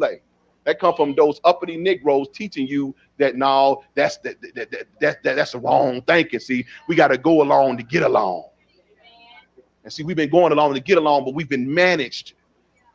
We've been managed by those people who stay in power. And let me bless you for real. The real power of this is in the church. See, a lot of these preachers are in these secret societies. And that's why they can't preach anything. Their job is not to enlighten you. Their job is to house you. It is to pacify you. It is to give you a good feeling about your suffering, but never cause you to say there is a reason behind this. Their job is to keep in mind also, Cornel West is not only part of the Boule, but he's also went to theological school. Raphael Warnock. It gets deeper. Let's keep going. And I know some people are going to tune out on this. They're not going to be with this, but you're going to get some great insight into things that are going on if you do stick around and listen. To guide your voting by allowing these so-called Democrats or whoever they are come in and buy you a family life building and give me your votes. Or Republicans, they all do the same thing because it's all the same. It's really the same. Are y'all there? So the Boule means advisor to the king. It's the lower house inside the Boule history book written by Charles H. Wesley. Remember that Charles H. Wesley is a Boule member. He also wrote the history for, now this is where we got to get into this. Y'all there? The Black Greeks. The Black Greeks, and this is the reason why we remember I was telling you about those fraternities, and last week I was talking about the Divine Nine. This is where we're getting into this. He's gonna start breaking down some stuff now. I like it because I found a good clip and he's able to break it down succinctly pretty quickly. But I could lay out a whole good long presentation and show you bit for bit by bit. And each different, show as we have time, whatever, remind me and I'll bring it up and we'll go back over this and I'll show more ties. But right now I'm just doing the Black Boule and then hold me to it. But I'm doing research right now on the Senate and the rest of the members of the House. So you can see all these affiliations because this all works in a system. It's all tandem together. It's not just the Black Boule. But right now, we're just going to focus on the Black Boule. And this came up because of, Cornel West and partially me saying that he and Bobby and Marianne are all sheep herders. I'm showing who's pulling his strings. You want to know. See, I used to believe in this. You work hard, you do your best, you'll move up. I believed that until I understood these secret societies. I was like, wait a minute. You have enough people that in this stuff tell you now it's who you know. Then you begin to understand now there's certain ceilings you can hit. That if you're not a part of these if the gatekeepers don't open the door for you, you don't get in. You don't believe me. I'll show you how. They used to have something called guilds. It was like unions. Like if you know about unions are. And you had to be a part of a guild in order to get the work. And if you wasn't a part of that, like it is, sort of like it is now, where if you're part of a union, you get the doors open for you to get certain work. You understand what I'm saying? They hold the keys to that door. And when you get with them, they get you better jobs, more higher paying jobs. And you get job security more than if you was out here on your own getting lower paid jobs because there's nothing backing you. Chris, if you need to hop in, For them doing that for you, you pay dues. You must pay them in order to stay in their guild. You got what I'm saying? What this is how it kind of works is that the Boule are the brightest. Now, okay, let me hit you with this first to give you some understanding. This is where the Boule is formed by the Greek fraternities. The Black Greek fraternity. I told you it's all about the Greeks. It's the Black Greek fraternities, and these that was formed in Howard University, and a lot of those famous Black universities, and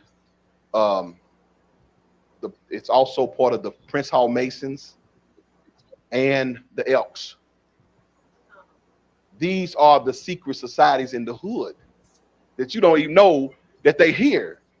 These are the people, these are your councilmen and your aldermen and people that get up in high positions. And you wonder, how do they get in them positions? And it don't matter how well this person is liked or loved, if they don't have the favor of the king, they don't get in. The advisors of the king, they get in because they are going to do what the king wants them to do, and that's to kill any black messiah. That was the goal. That's how they killed Malcolm X. Malcolm X knew about the Boule. And if I really want to bless you, to really mess you up, Martin Luther King was part of the Boule. They killed him because he went against them.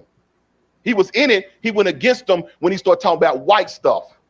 And white stuff was that Vietnam War. When he started talking about the Vietnam War, it's over. That's their business. This is the king business. Your job was to manage the Negroes. Now, this is where I will slightly differ a little bit. It wasn't just that. It was also that he didn't want to take a part on picking a side between Israel and Palestine, because people wanted him to speak highly on the on Israel's side, on the Zionist side, because he was a black bastard. They felt, well, you should stick with Israel. Also, there was workings behind the scenes of the king of Jordan trying to possibly work out giving him some land and some things like that. I can go into that another time, but they were talking about trying to work on getting him some land, and that land, which they were talking about trying to give to Martin Luther King. Later on, the 6-Day War happened, and that land was confiscated by Israel. So, I mean, there's more going than just him speaking on Vietnam. There were multiple issues that they decided, okay, he's getting out of control. He needs to be put down. We put you in a position. Y'all heard what I'm saying? This is the reason why Jesse ain't done nothing. Al ain't done nothing. These are 33rd degree Freemasons. How they gonna do something when they are in position to manage you for white supremacy? Didn't think you learned that in church, huh? I just want to help you, because you have to understand who the enemy is now. Y'all remember I told y'all about this friend or foe? You got to figure out who's really for us, who ain't. Who's on our side and who ain't on our side. Y'all heard what I'm saying? Remember, Margaret Sanger said she's going to propagate abortion in the black community through preachers. They know what to get. The preacher's always the leader. This is why preachers, that's why if you go to most old churches, look on the foundation stone, you'll see Freemason symbols. Facts. You'll see the compass and square symbols, which we know that's Luciferian worship. And let me stop. And I wanted to stop it there because not only will you see the Freemason symbol, you'll see one that says IHS on there. Do you know what that IHS is, huh, Chris? No. The IHS is the what is it called? Dang, I'm blanking on them right now. But how come I can't remember? It's right on the tip of my tongue. I can't remember what it's called right now. Let me look it up real quick.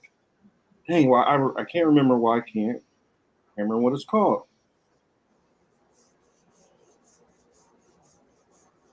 It has to do with dang it, Jesuits, Jesuit order. Oh. That's what the Okay. IHS. If you see that on the churches, that's having to do with the Jesuits. Just wanted to put that out because you will see both of those on a lot of churches, and definitely in too. Y'all still with me? We cooking? Yeah, bro. There's some of y'all who think y'all got people that's Freemasons, they lower level. They might be on the first, second level. You don't know nothing.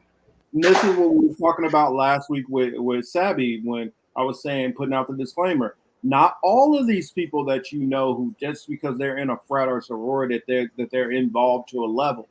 But when they start getting up to holding offices, becoming CEOs, you better believe if they're not in it, they're networked in some other kind of way.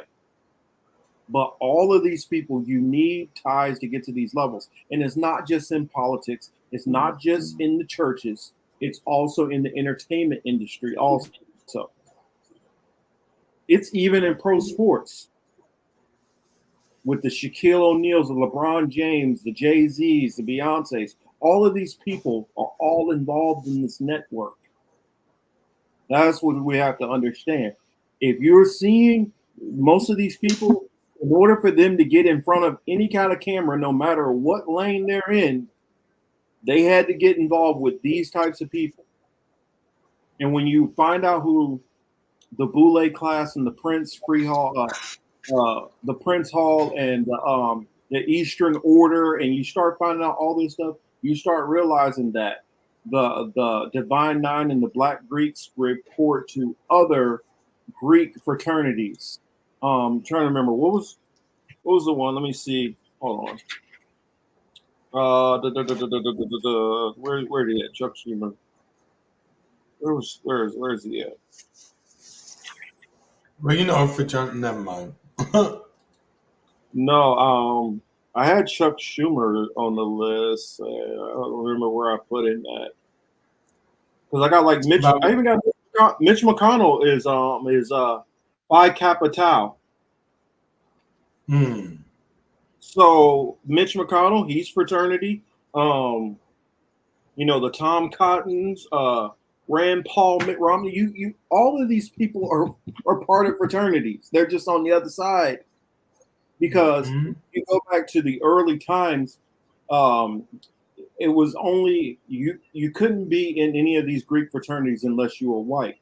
Well, that's what prompted the Prince Free Hall Masonry. And if you go back to a movie like Rosewood, for instance, if y'all remember, after he like beat the woman and he ran off and he's trying to hide out, he gets to this barn and he asks him if he's a traveling man, and then he's like, Pops, we got to help him because he's a Mason. He's like, no, you can't help him. He's a white Mason. You can't mix with that.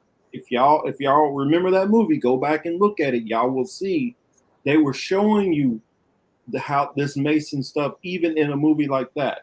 Go into another movie, Revenge of the Nerds.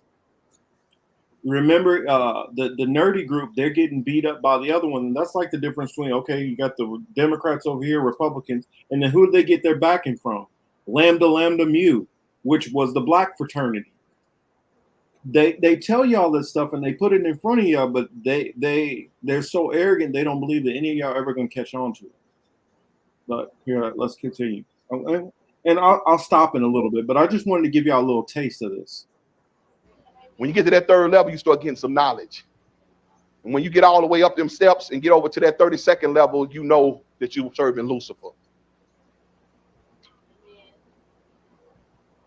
This is why we fell for that foolishness when the Trayvon Martin, it was all the foolishness because his daddy was a 33rd degree Freemason. I don't got time to talk about what that was all about, but I'll get into it one day. But look at this. Just something to titillate you, to make you think about it. Go study, go realize how we be played. Look at this. Now the guy that formed the first black fraternity was called Minton, Minton. He also owned the first black drugstore in the United States. And he wanted to create such an organization. And Minton wanted to create an organization which would partake, listen, that would partake in the tenets and basis and root of Skull and Bones at Yale. Now, Skull and Bones is the white secret society. That's where you get your presidents, George Bush and his daddy, and John Kerry, and a lot of them come out of the Skull and Bones. Them is the brothers that lay in the caskets, and basically it's a Masonic chapter. Basically, it's all Masonry, and Masonry is stolen Egyptian knowledge. That's what it is. That's the reason why you see all of. This is what I try to tell you. Yeah, and Babylon and Egypt stole from Babylon. This is why I try to tell you. Y'all don't have to have the same faith. And I could stop it right there. Y'all don't have to have the same faith. Y'all don't even have to be a person of faith. But if you don't understand how these people of faith think and how they move and how they operate at the top levels, you won't see how all this stuff is connected and what these people are doing. Because you can say, I don't believe there is a God. Well, they do, and they are operating this way. These are the tools that they're using. So, I mean, one of the things from Sun Tzu, what he talked about is know thy enemy. If you don't ever try to engage and understand how these people think and how these people move and how they operate, you'll never understand what they're trying to achieve. Therefore, you can never stand in the way or stop it if you can't see what they're trying to do. And this is why I advise you all to pay more attention to all of this kind of stuff like that, because this is how you understand why these pieces on the puzzle, why these pieces on the board are being moved the way they're being moved. A lot of people don't understand geopolitics, and they look at all this stuff as isolated incidents. They don't realize all of this shit is connected. All of this is working together in concert to make things happen. And no, for y'all who think that this Greek life and this fraternity stuff, this Jesuit stuff, that this is only some stuff that's going on in America, you'd be sadly mistaken. This is something that's going on pretty much mostly the Western world and even infiltrated in the other parts. And you go into like Africa, some of these parts, they're just outright just performing witchcraft. Now, whether you believe that they're actually doing anything or not, their stated goal is to do witchcraft. Dark magic. That's what they believe they're doing. That's what they're literally trying to manifest. Now, are they doing it? I don't know. But that's what they believe they're doing. That was a Jesuit armband within the U.S. Army. Yeah, people don't really know this.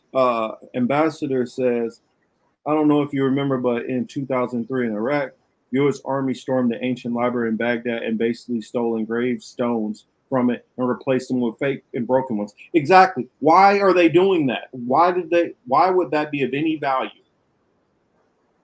Because many of y'all don't know the significance of Iraq and Iran to people who believe in the Holy Land, to people who believe in that's worth way more than money to a lot of these people. And if you don't understand what moves and motivates these people, you're never going to understand why things are going on. That's what I would say. Got to understand what moves and motivates these people.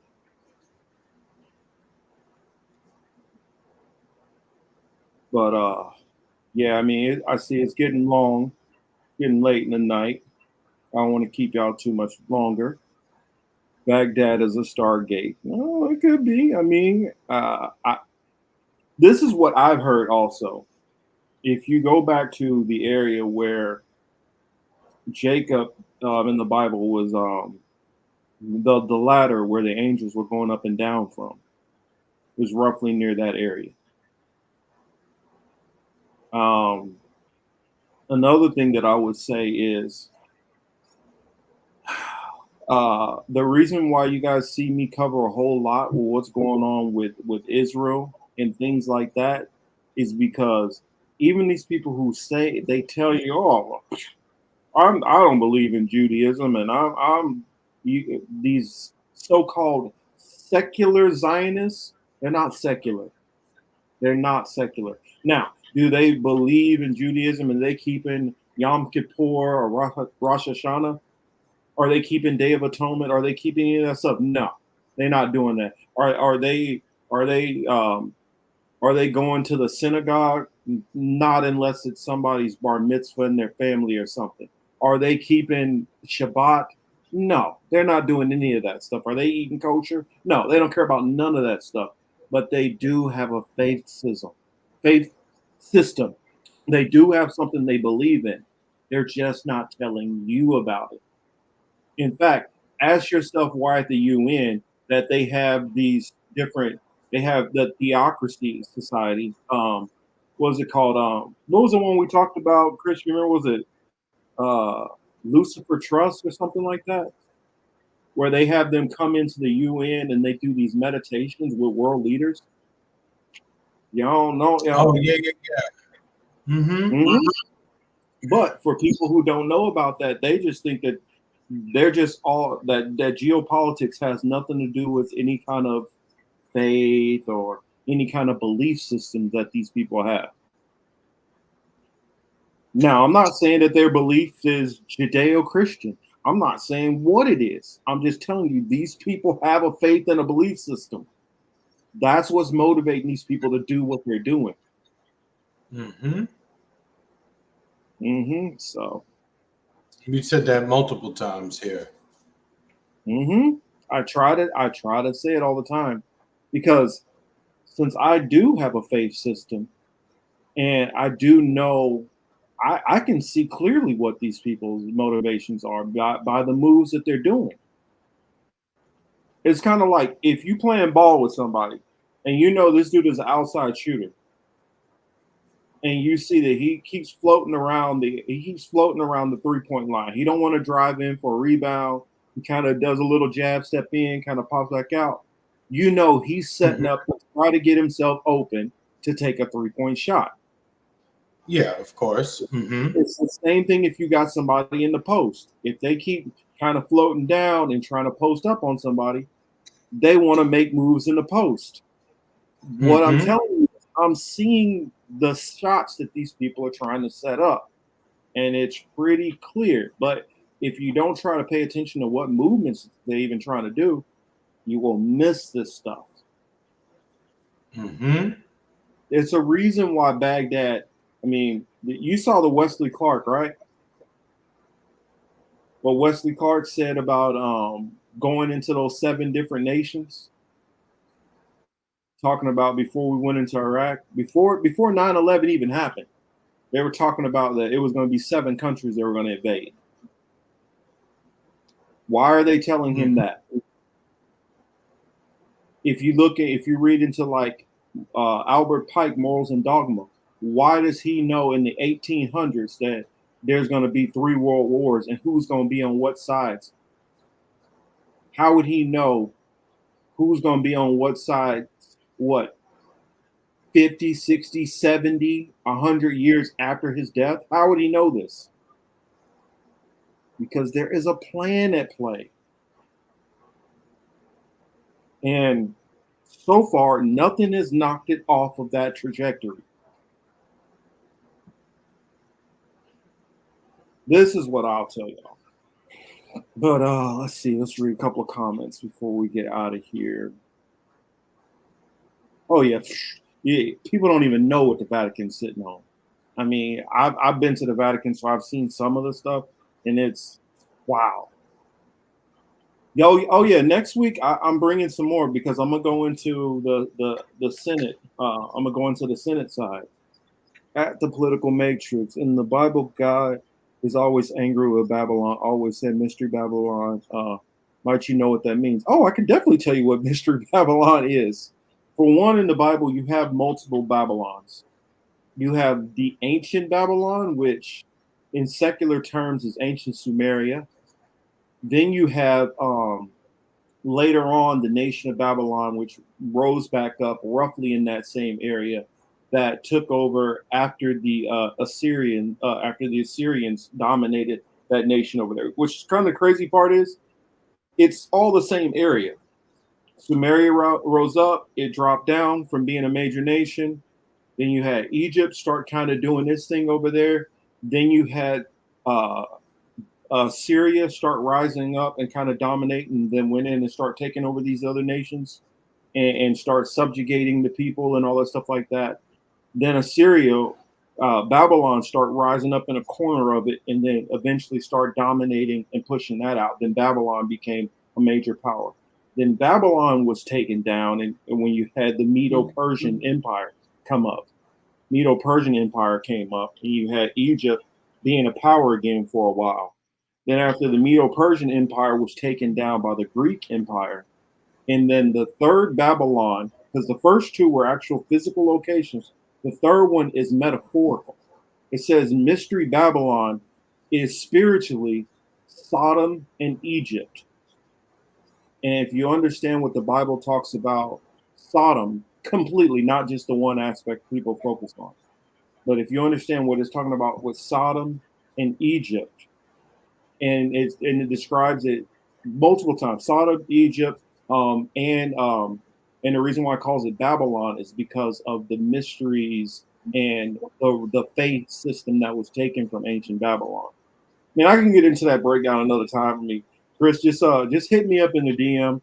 I can go into it more, or I can send you a video where I go into it in more in depth. All right, yeah, that works. You already know. Just send it to me anyway. It don't matter. Yeah, Chris H was asking. I think I told you. I think you.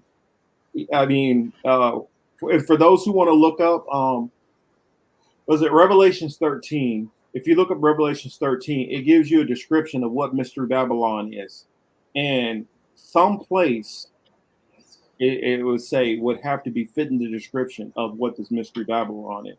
Mystery Babylon is a place that's going to be like the height of the nations. It's going to be a nation which spreads its culture, its ideas, its values to the rest of the world, and everybody does business with it. So, what place does that sound like to you? I'll leave it out there. Ruby says, "This is why I like this show. Not only fun, but more importantly, you guys go deep. No one else does this. I'm aware of. I appreciate that. Thank you. Monopolize that knowledge. I try my best to spread it because that's how you give power to people. Power is knowledge. I mean, knowledge is power." Choosy is in the building. I ain't seen Choosy in a while. What you talking about? I'm done busting up the whole Chinese. Man, you should have been in here. We were talking about your people, the Jesuits, earlier. We're kind of tiptoeing into an area which Choosy likes to go into. Definitely. Remember, Babylon is baby London. Actually, no. I argue Babylon, Mystery Babylon is actually America. That's what I argue.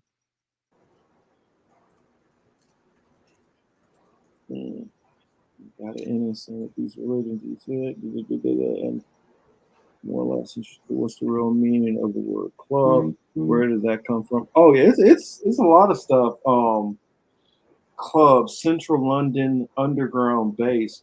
Well, the United States is just a corporation anyway. That's basically run by London, by the powerful elites in London for the most part. So we'll there. We'll leave it there. We could. I mean, there's so much more I could go into, but we'll leave it there. Himcar says I have to rewatch this. Make sure you do. USA Mystery Babylon. Copeland knows, and pretty much it doesn't matter which kind of like biblical scholar you go to. Pretty much all of them agree that America is Mystery Babylon. Yeah, you're gonna sound crazy talking Jesuit Mason Babylon. I know I'm gonna sound crazy to some people. I mean, you gotta remember, especially in the independent left, most of the people are atheists. And I say the church creates atheists. You know why? Because what he was talking about in their pastors are not teaching you anything. In fact, when you have questions, they basically tell you God works in mysterious ways. And so they give you all that, and then you're like, man, this church stuff is bullshit. And everybody walks out and stops reading through the book, even though you'll realize that your pastor ain't never even read you the book. He's only read you a couple of portions and goes to the part which talks about prosperity. That's about it. All right, everybody. Gotta get on out of here. Baba says, I didn't realize how hungry I am for this. I mean, if you really want to understand, that's the reason why people say history is so important. If you can understand the past, you can figure out the future, because this is the only power that most of the elites have, is that they understand all this stuff. And they know. This came back so in America, Mr. Babylon. It's not good. It's not a good thing. It's not a good thing at all. Yeah, we'll leave it on that note. Much appreciation to everybody who came through. Well, almost everybody. I'm gonna be honest. I don't like that little dude coming in here. I really don't like his ass. He gets on my fucking nerves. He reminds me of, I don't know, these arrogant theory nerds who think that they can, talk about revolutions in the 1700s and think that's how you can do that shit in 2023. I don't like ass people like that. I mean, take your ass and see how bullshit what you're thinking is. But that's neither here nor there. I mean, let me stop before I keep going. But Chris, what would you like to say? Any closing words? Or actually, I didn't even ask. What was your thoughts on a little bit of what Pastor Darby was breaking down? I mean, I'm familiar with that stuff. So for me, it's like, I know it. You know what I mean? I've heard it before. I've heard Darby speak before on several times. So for me, it's I like how he broke it down. Right? He broke it down for lay people. If you're not knee deep into scripture or into that kind of stuff, he broke it down in a way that you can easily understand it, and it makes a lot of sense to people if they open their minds. If not, then they'll be lost on it. But hopefully it will just lead people to start looking up other things and doing deep dives into these other topics, and maybe then they would understand just how deep the system is and exactly what it is. So then therefore you can control your emotions, and you don't have to get too emotionally out of control whenever you see shit on the TV or on your phone that happens. That's unfortunate. It's a fact that we know that the ruling class, they're not above sacrificing large numbers of human beings on this planet, one way or another, through multiple means. You know what I mean? You just gotta watch. You just gotta watch for them. But anyway, it's 1 o'clock. I don't want to end on such a bad note. Everybody, thanks for coming through. We appreciate it. It's a Saturday night. You could have been anywhere in the world, but you was here with us. Again, it's very much appreciated. Hit the like button too if you can on the way out. Yeah, we don't have to end on a good note. Just remember, everybody, I'm moist. I'm damp. Yeah, that shit is funny, man. Oh, much love to all y'all. Thank y'all for coming through. Can't wait to talk to y'all next week.